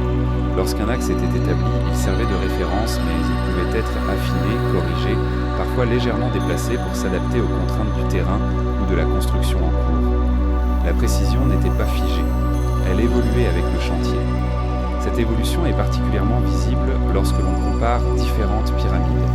Chacune semble refléter une phase d'apprentissage, une adaptation subtile des méthodes précédentes. Les bâtisseurs ne reproduisaient pas mécaniquement un modèle. Ils l'interprétaient, l'amélioraient, parfois le modifiaient. Cette dynamique explique pourquoi certaines structures présentent des solutions légèrement différentes à des problèmes similaires. Les marges observables entre l'idéal géométrique et la réalité construite révèlent un rapport pragmatique à la perfection. L'objectif n'était pas d'atteindre une exactitude absolue, mais une stabilité suffisante, une cohérence globale capable de durer. Une déviation minime, si elle n'affectait ni la structure ni la symbolique, pouvait être acceptée. Cette tolérance contrôlée est un signe de maturité technique, non de négligence. Il est tentant, face à ces variations, de chercher des causes spectaculaires. Certains y voient des indices d'intervention multiples, de changements de plan soudains, voire de connaissances perdues, partiellement maîtrisées. Mais une lecture plus sobre s'impose. Tout chantier de longue durée est soumis à des ajustements. Les conditions changent, les équipes évoluent, les repères se déplacent légèrement. La constance réside dans la capacité à absorber ces changements sans compromettre l'ensemble. Les erreurs, lorsqu'elles apparaissent, sont rarement laissées telles quelles. On observe des corrections, des compensations, des solutions adoptées pour rétablir un équilibre. Une assise légèrement décalée peut être rattrapée par la suivante. Un angle imparfait peut être adouci sur plusieurs niveaux. Ces corrections ne sont pas visibles à première vue, mais elles deviennent perceptibles lorsque l'on étudie la structure en détail. Cette capacité à corriger en cours de construction suggère une surveillance constante. Le chantier n'avançait pas à l'aveugle. Les repères étaient régulièrement vérifiés, comparés, ajustés. Cette vigilance ne nécessitait pas d'instruments complexes, mais elle exigeait une attention soutenue, une mémoire collective des normes à respecter. La précision devenait alors un processus, non un état. Il existe cependant des limites à cette flexibilité. Certaines erreurs, si elles avaient été trop importantes, auraient compromis la structure entière. Leur absence indique que les bâtisseurs savaient identifier les marges acceptables et celles qui ne l'étaient pas. Cette distinction est fondamentale. Elle montre que la construction reposait sur une compréhension profonde du comportement de la structure dans le temps. Les variations observées entre les pyramides peuvent également refléter des choix intentionnels. Une orientation légèrement différente, une base légèrement ajustée, peuvent répondre à des considérations symboliques, topographiques ou pratiques. Le terrain n'est jamais parfaitement uniforme, l'adapter à un projet aussi ambitieux nécessite des compromis. Ces compromis, loin d'affaiblir le projet, témoignent de sa capacité à s'inscrire dans un environnement réel. Cette inscription dans le réel distingue les pyramides des abstractions géométriques pures. Elles ne sont pas des idées matérialisées sans résistance. Elles sont le résultat d'un dialogue constant entre intention et contrainte. Ce dialogue laisse des traces, visibles pour qui sait les observer. Il humanise des structures souvent perçues comme inaccessibles. La notion de marge est ici essentielle. Les bâtisseurs travaillaient avec des tolérances implicites. Ils savaient jusqu'où ils pouvaient s'écarter sans perdre la cohérence globale. Cette connaissance ne se lit pas dans des textes. Elle se lit dans la pierre, dans les ajustements subtils, dans les solutions adoptées, là où la théorie rencontre la pratique. Cette approche contraste avec l'idée d'une perfection absolue, souvent projetée sur les pyramides. Cette projection révèle davantage notre propre rapport à la précision que celui des anciens bâtisseurs. Pour eux, la perfection résidait peut-être moins dans l'absence totale d'écart que dans la capacité à maintenir l'ordre malgré les écarts inévitables. Cette conception est plus proche d'un équilibre vivant que d'une symétrie figée. Les marges observées invitant également à reconsidérer certaines interprétations extrêmes. L'existence d'écarts mesurables ne soutient ni l'idée d'une technologie incompréhensible, ni celle d'une construction approximative. Elle situe les pyramides dans un espace intermédiaire, où une compétence élevée s'exerce dans un cadre matériel contraignant. Cette position intermédiaire est souvent la plus difficile à accepter, car elle résiste au récit simpliste. En reconnaissant ces marges, on reconnaît aussi la dimension temporelle du chantier. Les pyramides n'ont pas été construites en un instant. Elles ont évolué sur des années, peut-être des décennies. Sur une telle durée, maintenir une constance parfaite est irréaliste. Ce qui importe, c'est la direction générale, la capacité à revenir sans cesse vers l'axe choisi. Cette capacité à revenir vers l'axe suggère l'existence de repères persistants, consultés régulièrement. Le ciel, le sol nivelé, les lignes déjà construites y servirent de guide. Chaque nouvelle étape se référait aux précédentes, créant une continuité cumulative. Les erreurs ne s'accumulaient pas de manière chaotique. Elles étaient absorbées, redistribuées, neutralisées. Ce mode de construction laisse peu de place à l'improvisation désordonnée, mais beaucoup à l'adaptation intelligente. Il montre que les bâtisseurs n'étaient pas prisonniers d'un plan rigide ni livrés à l'approximation. Ils évoluèrent dans un cadre souple où la précision était un objectif poursuivi sans être absolutisé. À mesure que cette lecture s'impose, le débat sur l'origine des pyramides gagne en nuances. La question n'est plus de savoir si les Égyptiens pouvaient atteindre une perfection impossible, mais comment ils ont su travailler avec des marges, des écarts, des corrections, sans jamais perdre la cohérence d'ensemble.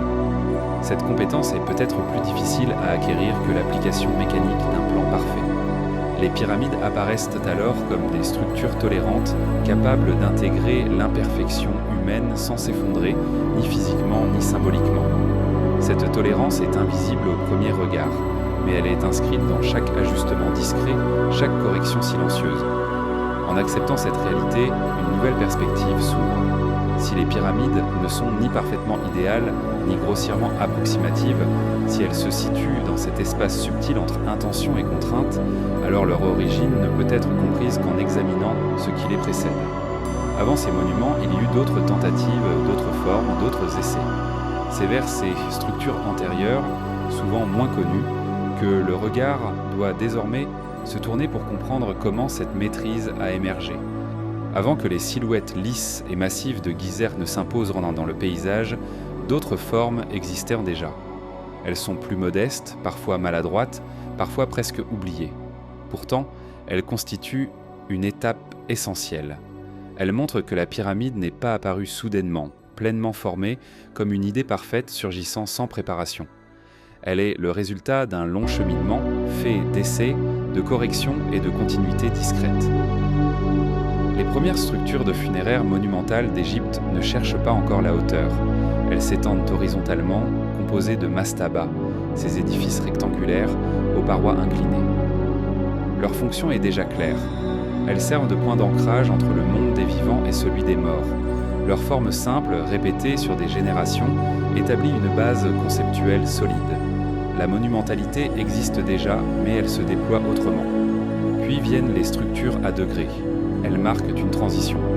L'élévation devient un objectif en soi, mais elle reste fragmentée, comme si la verticalité devait encore être apprivoisée. Les degrés empilés donnent l'impression d'un mouvement arrêté à mi-chemin, d'une montée interrompue par paliers. Cette forme révèle une hésitation fertile. Elle montre que les bâtisseurs expérimentés avec la hauteur, testaient la stabilité, observèrent le comportement des matériaux. Ces pyramides à degrés ne sont pas des échecs. Elles fonctionnent, tiennent dans le temps, remplissent leur rôle symbolique, mais elles exposent aussi leurs limites. Les angles, les transitions entre les niveaux, les contraintes internes deviennent visibles. Ces structures servent de laboratoire à ciel ouvert. Chaque choix laisse une trace, chaque erreur devient une leçon inscrite dans la pierre. À mesure que l'on observe ces monuments antérieurs, une continuité se dessine. Les méthodes évoluent, mais les principes demeurent. Le soin apporté à l'orientation, la hiérarchisation des espaces internes, la relation avec le paysage environnant persiste. Ce qui change, ce n'est pas l'intention, mais la manière de la réaliser. La pyramide lisse apparaît alors non comme une rupture, mais comme une synthèse. Certaines structures intermédiaires montrent des tentatives audacieuses. Les angles varient, les pentes sont modifiées en cours de construction. Ces ajustements visibles suggèrent que les bâtisseurs apprenaient directement du chantier. Ils observaient les effets de leurs décisions et n'hésitaient pas à modifier leur approche. Cette capacité d'adaptation est essentielle. Elle montre que le savoir ne descendait pas d'un modèle idéal figé, mais montait progressivement depuis l'expérience concrète. Ces monuments antérieurs révèlent également une évolution dans la gestion du poids et des forces internes. Les premières tentatives montrent des signes de contraintes mal réparties, de tensions visibles dans la structure. Les solutions apportées par la suite traduisent une compréhension accrue du comportement de la pierre empilée. Cette compréhension ne passe pas par des formules abstraites, mais par l'observation attentive des fissures, des affaissements, des résistances.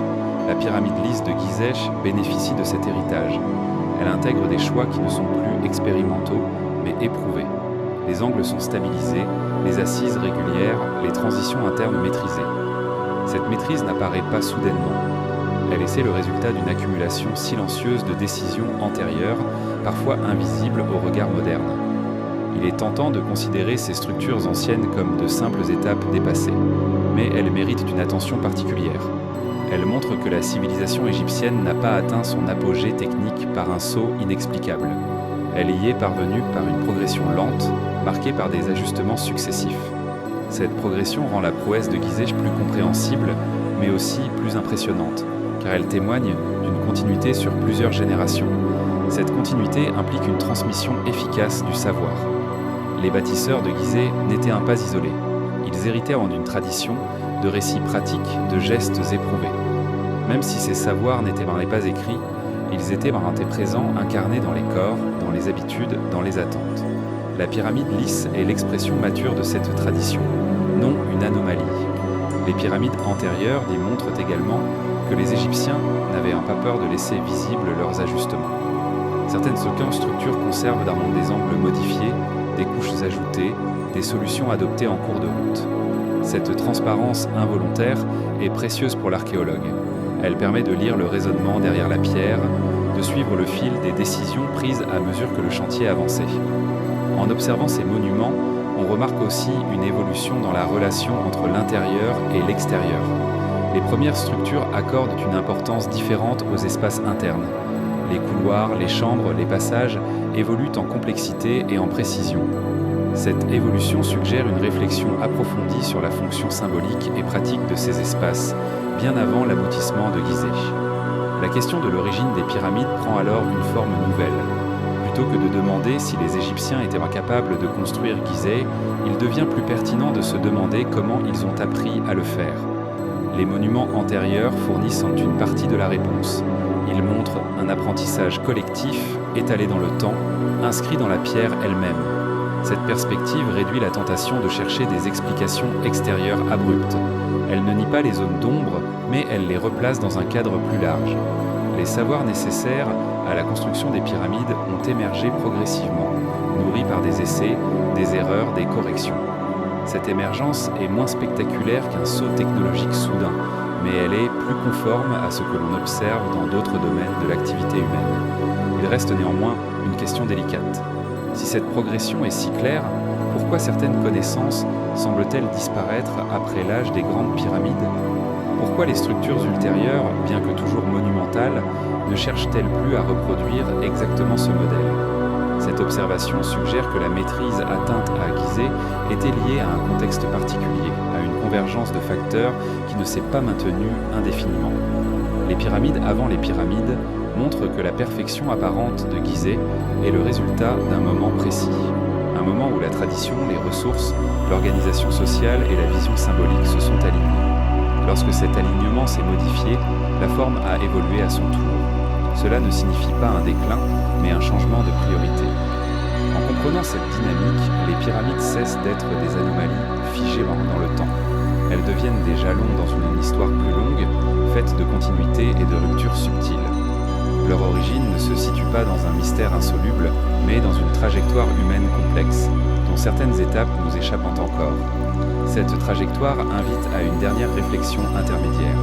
Si la pyramide lisse est l'aboutissement d'un long processus, alors notre compréhension actuelle dépend étroitement des outils que nous utilisons pour l'étudier. La pierre, le paysage et les vestiges humains nous ont beaucoup appris. Mais une autre approche, plus récente, commence à modifier silencieusement notre regard. Celle des instruments modernes capables de mesurer sans toucher, de voir sans creuser et de révéler ce qui demeure caché à l'intérieur même des monuments. Pendant des siècles, l'étude des pyramides s'est limitée à ce que l'œil pouvait voir et la main pouvait atteindre. La pierre était observée, décrite, parfois déplacée, mais toujours avec une certaine retenue. Creuser davantage signifiait risquer d'endommager ce qui avait traversé le temps. Cette prudence a longtemps figé certaines questions. Puis, sans bruit, de nouveaux outils sont apparus. Des instruments capables de sonder sans percer, de mesurer sans toucher, de révéler sans perturber. La pyramide est alors devenue un objet d'observation silencieuse, traversé par des méthodes invisibles. Ces approches modernes ne cherchent pas à réécrire l'histoire de manière spectaculaire. Elles s'attachent à des détails précis, souvent imperceptibles à l'échelle humaine. De légères variations de densité, des différences infimes dans l'agencement interne, des anomalies subtiles dans la structure.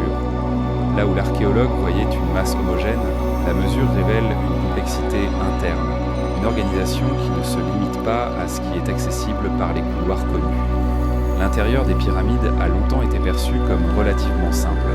Quelques chambres, des passages étroits, des espaces soigneusement dissimulés. Les relevés modernes ont montré que cette vision était incomplète.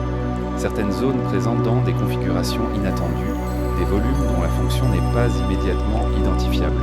Ces découvertes ne sont pas annoncées comme des révélations définitives. Elles sont décrites avec prudence comme des données à interpréter. Cette prudence est essentielle. Les instruments modernes mesurent des phénomènes indirects. Ils ne montrent pas des murs ou des salles de manière évidente. Ils révèlent des contrastes, des écarts, des absences d'orthographe ou des concentrations. Interpréter ces signaux demande une grande rigueur. Une anomalie n'est pas nécessairement une chambre. Elle peut être le résultat d'une variation naturelle du matériau, d'une technique de construction différente ou d'une modification ancienne désormais invisible à l'œil nu. Ce qui frappe cependant, c'est la cohérence des résultats lorsqu'ils sont croisés. Différentes méthodes, appliquées indépendamment, tentent à confirmer certaines zones particulières. Ces zones ne contredisent pas ce que l'on sait déjà. Elles ajoutent une couche de complexité. Elles suggèrent que la structure interne des pyramides est plus riche, plus nuancée, que ne le laissait penser une exploration limitée au passage accessible. La science moderne permet également de mesurer la stabilité dans le temps. Les variations infimes de la structure, liées aux changements environnementaux, sont désormais observables. Ces mesures montrent une remarquable résilience. Malgré les siècles, malgré les séismes lointains, malgré les variations climatiques, la pyramide conserve une cohérence interne. Cette stabilité n'est pas accidentelle. Elle est le résultat d'une compréhension fine du comportement de la pierre empilée. Ces observations renforcent l'idée que les bâtisseurs anticipaient des contraintes à long terme. Ils ne construisaient pas seulement pour l'instant présent, mais pour une durée qui dépassait leur propre existence. La science moderne ne révèle pas leurs intentions, mais elle confirme les effets. Elle montre que certaines décisions structurelles, invisibles à l'époque, produisent encore aujourd'hui des résultats mesurables. Les surfaces externes ont également été étudiées avec une précision nouvelle. Les relevés détaillés montrent des variations minimes dans l'orientation des blocs, dans leur ajustement, dans leur usure. Ces variations racontent une histoire de corrections successives, d'adaptation locale. Elles confirment ce que l'observation attentive suggérait déjà. La précision n'était pas absolue, mais elle était contrôlée, cohérente, maintenue dans des marges étroites. L'un des apports les plus importants de ces méthodes est peut-être leur capacité à révéler ce qui n'a pas été modifié. Certaines zones internes montrent une homogénéité remarquable, comme si elles avaient été laissées intactes depuis l'origine. D'autres présentent des signes d'intervention, d'ajustement, peut-être même de réutilisation. Cette distinction permet de mieux comprendre les phases de construction, les choix effectués à différents moments. La science moderne ne répond pas à toutes les questions. Elle en pose de nouvelles, souvent plus précises, parfois plus dérangeantes. Elle montre que certaines hypothèses anciennes étaient trop simples, que certaines certitudes reposaient sur des observations partielles. Mais elle ne renverse pas le cadre général. Elle affine, nuance, complexifie. Elle invite à une lecture plus patiente, moins binaire. Il est tentant de voir dans ces instruments une promesse de révélation finale. Une salle secrète, un plan caché, une preuve décisive. Cette attente est compréhensible, mais elle est souvent déçue. La science moderne progresse par accumulation, non par coup d'éclat. Chaque mesure ajoute une pièce au puzzle, sans garantir que l'image complète apparaisse soudainement. Ce mode de progression est cohérent avec la nature même des pyramides. Elles ne livrent rien d'un seul coup. Elles se dévoilent lentement, par couches successives, à mesure que notre regard s'affine. Les instruments modernes ne remplacent pas l'observation humaine. Ils la prolongent. Ils permettent de poser de meilleures questions, plus ancrées dans la matière. Il est également important de noter ce que ces méthodes ne montrent pas. Elles ne révèlent pas de technologies étrangères ni de matériaux inconnus. Elles confirment l'usage de la pierre locale, l'organisation interne cohérente avec les méthodes connues. Ce constat est souvent moins médiatisé que les anomalies, mais il est essentiel. Il rappelle que la science moderne, loin de contredire systématiquement les connaissances établies, les renforce souvent. La tension entre ce qui est confirmé et ce qui reste incertain est au cœur de l'étude contemporaine des pyramides. Chaque nouvelle donnée réduit certaines zones d'ombre tout en créant d'autres. Cette dynamique n'est pas un échec, elle est le signe d'une compréhension en mouvement qui accepte de ne pas tout résoudre immédiatement. En mesurant sans toucher, en observant sans creuser, la science moderne adopte une posture similaire à celle des bâtisseurs eux-mêmes. Elle respecte la structure, travaille avec ce qui est donné, s'adapte aux contraintes. Cette continuité méthodologique est discrète, mais elle crée un dialogue silencieux entre passé et présent. Ce dialogue met également en lumière une limite fondamentale. Les instruments peuvent mesurer la matière, mais pas l'intention. Ils peuvent révéler des vides, des densités, des alignements, mais ils ne disent rien de la signification que ces éléments avaient pour ceux qui les ont conçus. Cette signification demeure partiellement inaccessible, filtrée par le temps et par nos propres cadres d'interprétation. À mesure que les données s'accumulent, une impression se renforce. Les pyramides ne sont ni des énigmes insolubles, ni des objets entièrement transparents. Elles occupent un espace intermédiaire où la connaissance progresse sans jamais se clore. La science moderne éclaire cet espace, mais elle n'en épuise pas la profondeur. Cette profondeur devient particulièrement sensible lorsqu'on considère ce qui reste volontairement inaccessible. Certaines zones ne sont pas explorées, par choix ou par nécessité. Non par ignorance, mais par respect pour l'intégrité du monument. Ce respect impose des limites à la mesure, des frontières à ne pas franchir. Ces frontières, paradoxalement, entretiennent le mystère autant qu'elles le protègent. En atteignant ces limites, la science moderne rejoint une question plus ancienne. Que faisons-nous lorsque les données existent, mais que leur interprétation demeure incertaine ? Comment distinguer ce que nous savons de ce que nous supposons ? Cette distinction devient cruciale lorsque l'objet étudié est aussi chargé de symboles et de projections. Les mesures récentes n'ont pas clos le débat sur l'origine et la construction des pyramides. Elles l'ont rendu plus précis, plus exigeant. Elles ont déplacé la question du possible vers le plausible, du spectaculaire vers le mesurable. Dans ce déplacement, certaines certitudes se sont renforcées, d'autres se sont fragilisées. À mesure que l'on approche des limites de ce que la science peut révéler sans intervenir physiquement, une autre réalité apparaît. Il existe des zones volontairement préservées, des espaces que l'on choisit de ne pas explorer, non par incapacité technique, mais par décision humaine. Ces zones interdites, ces données absentes, jouent un rôle discret mais déterminant dans la manière dont le mystère persiste. C'est vers elles que le regard se tourne désormais, non pour y projeter des réponses faciles, mais pour comprendre ce que signifie, encore aujourd'hui, ne pas tout savoir. Au cœur des pyramides, certaines régions demeurent hors de portée, non pas parce qu'elles seraient invisibles, mais parce qu'elles sont volontairement laissées intactes. Ces zones ne sont pas entourées de mystères par défaut. Elles le deviennent par décision humaine, par une retenue coûte méthodique qui reconnaît à la fois la valeur scientifique et la fragilité de l'objet étudié. Là où l'exploration pourrait être possible, elle est parfois suspendue, différée ou limitée. Cette retenue n'est pas nouvelle. Dès les premières explorations modernes, les chercheurs ont dû composer avec un dilemme. Approfondir la connaissance implique souvent d'intervenir physiquement, de déplacer, d'ouvrir, parfois de briser. Or, chaque intervention altère irréversiblement ce qu'elle cherche à comprendre. Les pyramides, par leur ancienneté et leur stabilité remarquable, imposent une prudence particulière. Le choix de ne pas explorer certaines zones devient alors une forme de respect autant qu'une contrainte. Les zones interdites ne sont pas nécessairement vastes. Il peut s'agir de volumes internes difficiles d'accès, de passages trop étroits, de structures situées à des endroits où toute intrusion risquerait de compromettre l'équilibre général. Ces espaces existent à l'intérieur même de monuments que l'on croit bien connaître. Leur présence rappelle que notre connaissance est toujours partielle, conditionnée par ce que nous acceptons de faire ou de ne pas faire. À ces zones s'ajoutent les données absentes, des informations qui auraient pu exister mais qui ne nous sont pas parvenues, des plans tracés sur des supports périssables, des annotations temporaires, des repères effacés une fois leur fonction remplie. Ces absences ne sont pas des anomalies. Elles sont la conséquence logique d'une culture qui ne cherchait pas à tout conserver. Ce qui importait était l'ouvrage final, non le chemin détaillé qui y menait. Les archives manquantes créent un espace propice aux interprétations. Là où les données s'interrompent, l'imagination moderne a tendance à s'engouffrer. Certaines hypothèses naissent de ce vide, tentant de lui donner une forme cohérente. D'autres acceptent ce vide comme une donnée en soi, un élément à intégrer plutôt qu'à combler. Cette seconde approche demande une certaine discipline intellectuelle, car elle résiste à la tentation de la conclusion rapide. Les zones interdites sont souvent perçues comme des lieux de révélation potentielle.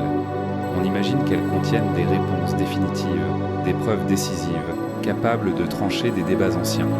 Cette attente est compréhensible, mais elle repose sur une projection. Rien n'indique que ces espaces recèlent autre chose que ce que l'on observe déjà ailleurs, sous une forme différente. Leur importance tient autant à ce qu'ils symbolisent qu'à ce qu'ils contiennent réellement. Ce symbolisme est puissant. Il rappelle que toute connaissance est bornée. Même avec des instruments avancés, même avec des méthodes non invasives, il existe des limites que l'on choisit de ne pas franchir. Ces limites ne sont pas imposées par l'ignorance, mais par une éthique de la préservation. Elles inscrivent l'étude des pyramides dans une temporalité longue où la patience est privilégiée sur l'immédiateté. Les données absentes ne concernent pas seulement la structure interne. Elles touchent aussi à l'organisation humaine, aux décisions quotidiennes, aux ajustements invisibles.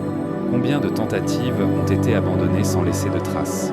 Combien de solutions ont été testées puis rejetées? Ces moments intermédiaires, essentiels à l'apprentissage collectif, disparaissent presque toujours. Ils laissent un plan derrière eux un résultat lissé, dépourvu des hésitations qui l'ont rendu possible.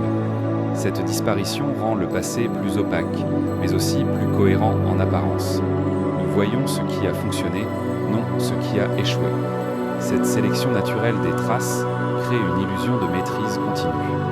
En réalité, cette maîtrise s'est construite à travers des essais, des erreurs, des ajustements. Les données absentes sont le revers nécessaire de cette réussite. Dans le cas des pyramides, cette opacité est accentuée par la monumentalité même des structures. Leur masse impose le silence. Elle dissuade l'intervention intrusive. Elle transforme chaque décision d'exploration en un choix lourd de conséquences. Ce poids symbolique et matériel explique pourquoi certaines zones restent volontairement inexplorées, malgré les capacités techniques disponibles. Il existe également des contraintes politiques, culturelles, parfois même émotionnelles. Les pyramides ne sont pas seulement des objets scientifiques, elles sont des symboles nationaux, des patrimoines vivants chargés de signification contemporaine. Toute intervention doit tenir compte de ces dimensions. La science ne travaille pas dans le vide. Elle s'inscrit dans un contexte humain qui influence ce qui est possible ou acceptable. Ces contraintes façonnent la nature des données disponibles. Elles expliquent donc pourquoi certaines questions restent ouvertes, non par manque de curiosité, mais par choix collectif. Ce choix n'est pas une faiblesse. Il reflète une conscience aiguë de la valeur irremplaçable de ces monuments. Une fois altérés, ils ne peuvent être restaurés à leur état originel. Les zones interdites jouent ainsi un rôle paradoxal. Elles limitent la connaissance immédiate, mais elles préservent la possibilité d'une connaissance future. Elles maintiennent un espace de silence où de nouvelles méthodes, de nouvelles perspectives pourront peut-être un jour s'appliquer sans dommage. Ce silence est une forme de patience inscrite dans la pierre. Les données absentes, quant à elles, rappellent que toute histoire est une reconstruction. Elle dépend de ce qui a survécu et de ce qui a disparu. Reconnaître cette dépendance est un acte de lucidité. Cela permet de distinguer ce qui est solidement établi de ce qui relève de l'interprétation. Cette distinction est essentielle pour éviter les récits trop assurés. Dans l'étude des pyramides, cette lucidité est parfois difficile à maintenir. L'ampleur du sujet, sa charge symbolique, la fascination qu'il exerce encouragent les affirmations définitives. Pourtant, les zones interdites et les données absentes imposent une retenue salutaire. Elles rappellent sans que le passé ne se livre jamais entièrement, et que cette résistance fait partie de sa nature. Plutôt que de chercher à forcer ses limites, certains chercheurs choisissent de travailler autour d'elles. Ils croisent les indices disponibles, comparent entre eux les structures, étudient les contextes. Ils acceptent que certaines réponses resteront provisoires. Cette approche n'est pas moins rigoureuse. Elle est donc simplement plus consciente de ses propres frontières. Cette conscience transforme la question initiale. Il ne s'agit plus seulement de savoir qui a construit les pyramides ou comment elles ont été bâties. Il s'agit de comprendre pourquoi certaines informations ont disparu et ce que cette disparition nous dit sur la société qui les a produites. Le silence devient alors un objet d'étude à part entière. Les zones interdites ne sont pas des trous noirs du savoir. Elles sont des rappels constants de la distance qui nous sépare du passé. Elles empêchent la clôture définitive du débat, non par caprice mais par nécessité. Cette ouverture maintenue est ce qui permet à la recherche de rester vivante, de se renouveler sans cesse. En acceptant l'existence de ses limites, le regard porté sur les pyramides gagne en profondeur. Elles cessent d'être des puzzles à résoudre coûte que coûte. Elles deviennent des dialogues inachevés entre des intentions anciennes et des questions contemporaines. Dans ce dialogue, le doute n'est pas un obstacle, mais un moteur. Ce moteur explique pourquoi, malgré les avancées scientifiques, certaines interrogations persistent. Elles ne sont pas le signe d'un échec, mais celui d'une complexité irréductible. Cette complexité nourrit la réflexion, invite à la nuance et empêche les réponses simplistes de s'imposer durablement.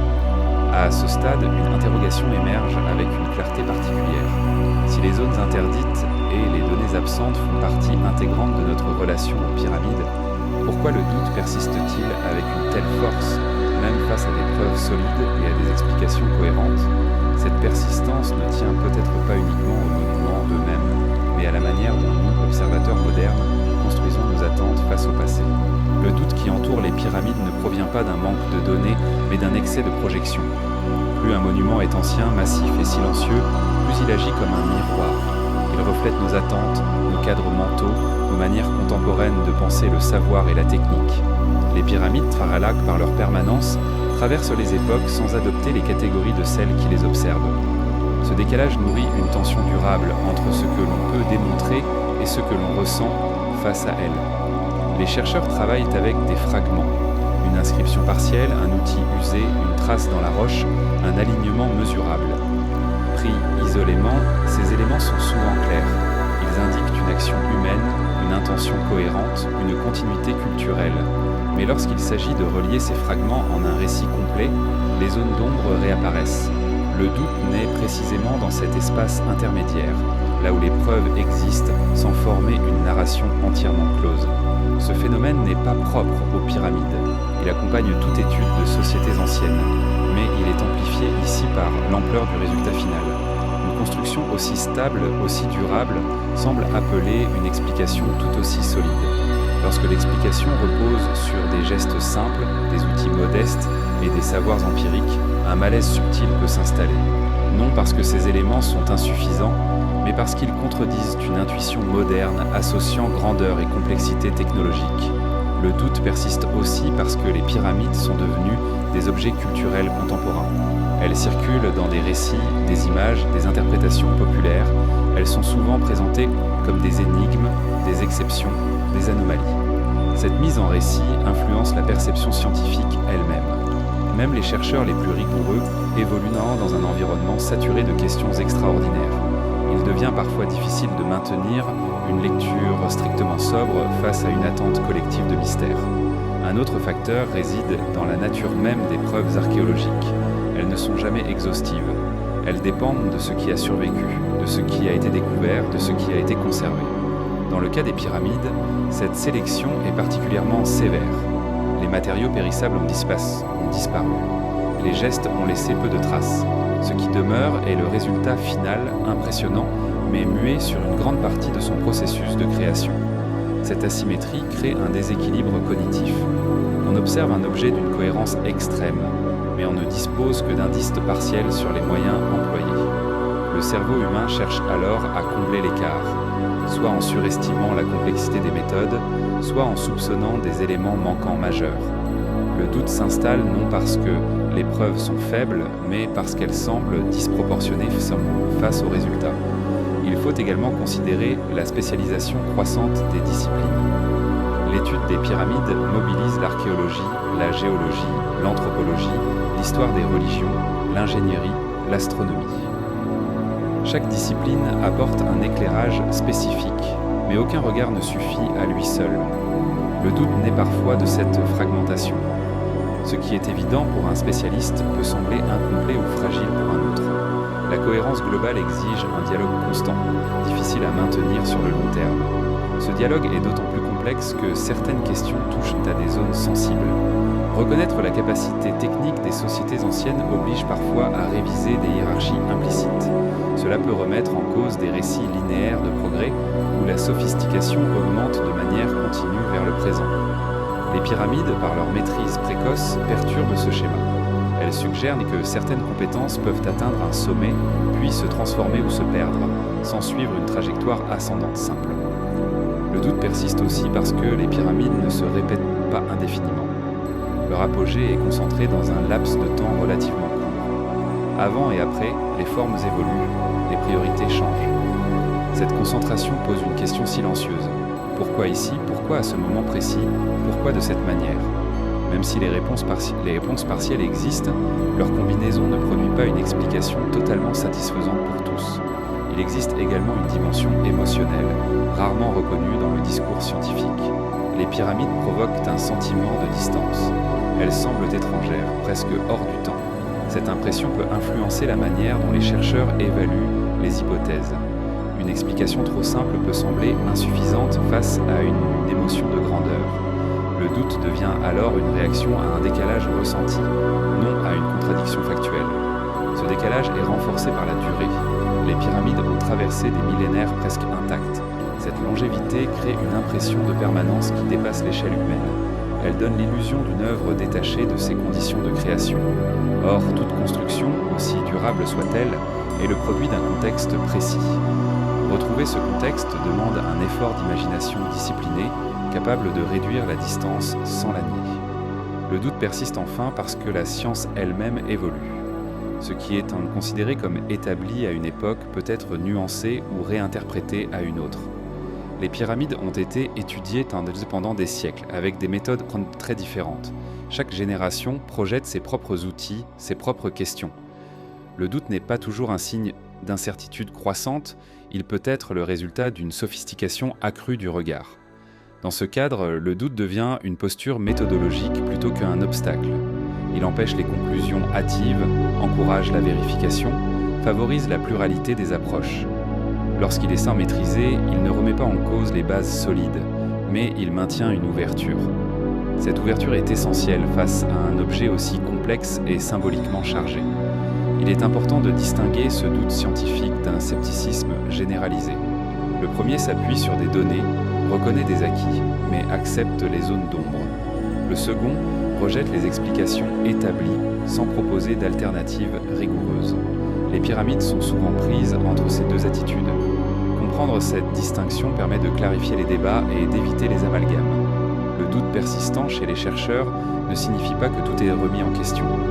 Il signifie que certaines réponses restent le provisoire, conditionnelles, ouvertes à révision. Cette attitude est cohérente avec la nature même de la recherche historique. Elle ne vise pas à produire des certitudes absolues, mais des interprétations de plus en plus fines, ancrées dans les données disponibles. En observant cette dynamique, une idée se dessine lentement. Le doute n'est pas une faiblesse du savoir sur les pyramides. Il en est une composante essentielle. Il reflète la rencontre entre un objet ancien, stable, et des observateurs modernes, en constante évolution. Cette rencontre ne peut être figée sans perdre sa profondeur. À mesure que l'on accepte cette réalité, la question initiale se transforme. Il ne s'agit plus simplement de déterminer si les pyramides ont été construites par les Égyptiens, mais de comprendre ce que nous entendons par construire, par savoir, par capacité. Ces notions, loin d'être universelles, varient en langue selon les cultures et les époques. Cette transformation prépare une dernière réflexion. Si le doute persiste non malgré les preuves, mais à cause de la manière dont nous les interprétons, alors il devient nécessaire de revisiter notre propre définition du mot « bâtisseur ». Qui était-il réellement, au-delà des catégories modernes ? Que désignons-nous lorsque nous cherchons un auteur à une œuvre collective, étalée dans le temps, inscrite dans un paysage et un ciel partagé ? Lorsque la question revient encore et encore, elle semble simple en apparence. Qui a construit les pyramides ? Mais derrière cette formulation se cache une hypothèse implicite, rarement interrogée. Celle selon laquelle bâtir signifie concevoir, planifier, exécuter selon des catégories familières à l'esprit moderne. Or, plus l'on observe les pyramides avec attention, plus cette hypothèse se fissure. Les bâtisseurs, tels que nous les cherchons, ne correspondent peut-être pas à l'image que nous nous en faisons. Dans le monde ancien, bâtir n'était pas un acte isolé. Ce n'était pas l'œuvre d'un individu génial, ni même d'un groupe restreint d'architectes séparés du reste de la société. C'était un processus diffus, étalé dans le temps, porté par une culture entière. Les décisions ne se prenaient pas toutes au même moment, ni au même niveau. Elles émergeaient somme d'une interaction constante entre le paysage, les traditions, les besoins politiques, les croyances et les savoirs pratiques. Lorsque l'on attribue la construction des pyramides aux Égyptiens, on le fait souvent comme s'il s'agissait d'un groupe homogène, clairement délimité. Pourtant, cette appellation recouvre une diversité de rôles, de générations, de compétences. Les bâtisseurs n'étaient pas seulement ceux qui taillaient la pierre ou tiraient les blocs. Ils incluaient ceux qui observaient le ciel, ceux qui connaissaient le sol, ceux qui transmettaient des gestes appris dès l'enfance, ceux qui organisaient les flux de nourriture, ceux qui maintenaient la cohésion sociale autour du projet. Dans cette perspective, bâtir devient une activité collective, presque organique. La pyramide n'est pas conçue comme un objet extérieur à la société, mais comme une expression de son fonctionnement interne. Elle cristallise des savoirs qui existaient d'anciens déjà, les amplifie, les rend visibles. Elle ne crée pas ces savoirs à partir de rien. Elle les mobilise, les coordonne, les pousse à leur point de cohérence maximale. Cette cohérence n'exige pas nécessairement une conscience globale du résultat final chez chaque participant. Un individu pouvait accomplir sa tâche sans jamais percevoir l'ensemble. Ce qui assurait l'unité du projet, ce n'était pas une vision abstraite partagée par tous, mais une continuité d'intention relayée à travers des pratiques stables. La pyramide émerge alors comme une conséquence, non comme un objectif isolé. Cette manière de construire est difficile à appréhender aujourd'hui, car elle contredit notre rapport moderne à l'auteur et à l'œuvre. Nous cherchons des noms, des plans, des décisions formalisées. Les pyramides, elles, semblent avoir été produites sans laisser ce type de signature. Leur anonymat n'est pas une lacune. Il est le reflet d'un système où l'individu s'efface devant la permanence du collectif. Cette permanence est visible dans la répétition des gestes, taillés, ajustés, transportés, alignés. Ces actions répétées des milliers de fois finissant par produire une forme stable. La maîtrise ne réside pas dans l'invention ponctuelle, mais dans la constance.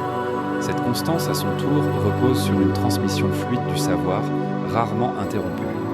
Tant que cette transmission fonctionne, la structure peut s'élever sans rupture. Lorsque l'on observe les pyramides sous cet angle, la question de leur origine perd une partie de sa charge polémique. Il ne s'agit plus de déterminer si une civilisation isolée possédait soudainement des capacités extraordinaires. Il s'agit de reconnaître qu'une société entière, sur plusieurs générations, a orienté ses ressources, son attention et ses compétences vers un même type de réalisation. Ce type de mobilisation est rare, mais il n'est pas inexplicable. Les bâtisseurs étaient eux aussi des héritiers. Ils recevaient un monde déjà structuré, des techniques déjà éprouvées, des croyances déjà ancrées. Leur rôle n'était pas de tout inventer, mais de maintenir, d'affiner, d'adapter. La pyramide devient alors un point de convergence entre le passé transmis et le présent vécu. Elle n'est pas une rupture dans l'histoire, mais une condensation. Cette condensation explique pourquoi tant de savoir semble disparaître après l'âge des grandes pyramides. Lorsque les priorités changent, lorsque le cadre social évolue, les pratiques associées perdent leur raison d'être. Elles ne sont plus transmises avec la même rigueur. Le savoir privé de son contexte s'efface rapidement. Ce phénomène n'est pas exceptionnel. Il accompagne toute transformation profonde d'une société. Ainsi, demander si les pyramides ont été construites par les Égyptiens revient à poser une question dont la réponse est à la fois évidente et insuffisante. Oui, elles ont été construites par des populations vivant sur les rives du Nil, intégrées à une culture spécifique, utilisant des matériaux locaux et des techniques attestées. Mais cette réponse ne dit rien de la manière dont ces populations concevaient l'acte de bâtir lui-même. Pour eux, construire n'était pas seulement assembler de la pierre, c'était inscrire un ordre dans le paysage, relier le sol au ciel, stabiliser le temps. Cette intention, profondément ancrée dans leur vision du monde, guidait les choix techniques sans jamais les formuler explicitement. Elle donnait une direction, une cohérence, sans se traduire par des instructions écrites détaillées. Cette absence d'explicitation est l'une des principales sources de malentendus modernes. Nous cherchons des preuves là où il n'y avait pas d'obligation de laisser des traces. Nous cherchons des auteurs là où l'œuvre était collective. Nous cherchons des calculs là où l'observation suffisait. Le doute naît souvent de cette inadéquation entre nos attentes et leur réalité. Reconnaître cette différence ne signifie pas renoncer à comprendre. Cela signifie ajuster notre regard. Accepter que certaines compétences ne se laissent pas réduire à des descriptions techniques. Accepter que la maîtrise puisse être incarnée, non formalisée. Accepter que la transmission orale et gestuelle puisse produire des résultats d'une stabilité exceptionnelle. Dans cette optique, les pyramides cessent d'être des objets isolés du passé. Elles deviennent des témoins d'une manière particulière d'habiter le monde. Une manière où la durée compte plus que la vitesse, où la répétition vaut plus que l'innovation ponctuelle, où le collectif prime sur l'individuel. Cette manière n'est ni inférieure ni supérieure à la nôtre. Elle est simplement différente. Le débat sur l'origine des pyramides reflète donc autant nos propres interrogations que celles liées au passé. Il révèle notre difficulté à concevoir des formes de savoir qui ne correspondent pas à nos catégories. Il révèle aussi notre fascination pour ce qui échappe à une explication totale. Cette fascination n'est pas un défaut. Elle peut devenir un moteur de compréhension, à condition de rester ancrée dans les données. À la fin, la question n'est peut-être pas de savoir si les pyramides ont été construites par les Égyptiens, mais si nous sommes prêts à reconnaître la complexité de ce que signifie être bâtisseur dans un autre monde que le nôtre. Les pierres, silencieuses, ne tranchent pas le débat. Elles se contentent de rester alignées, stables, témoignant d'un savoir qui n'a pas cherché à se faire comprendre, mais à durer. Et face à cette durée, une dernière interrogation demeure, discrète mais persistante. Si tant de choses ont été possibles sans être écrites, sans être expliquées, sans être nommées, combien d'autres formes de savoir humain ont existé, puis se sont effacées, laissant derrière elles seulement des formes immobiles, attendant encore que nous apprenions à les regarder autrement.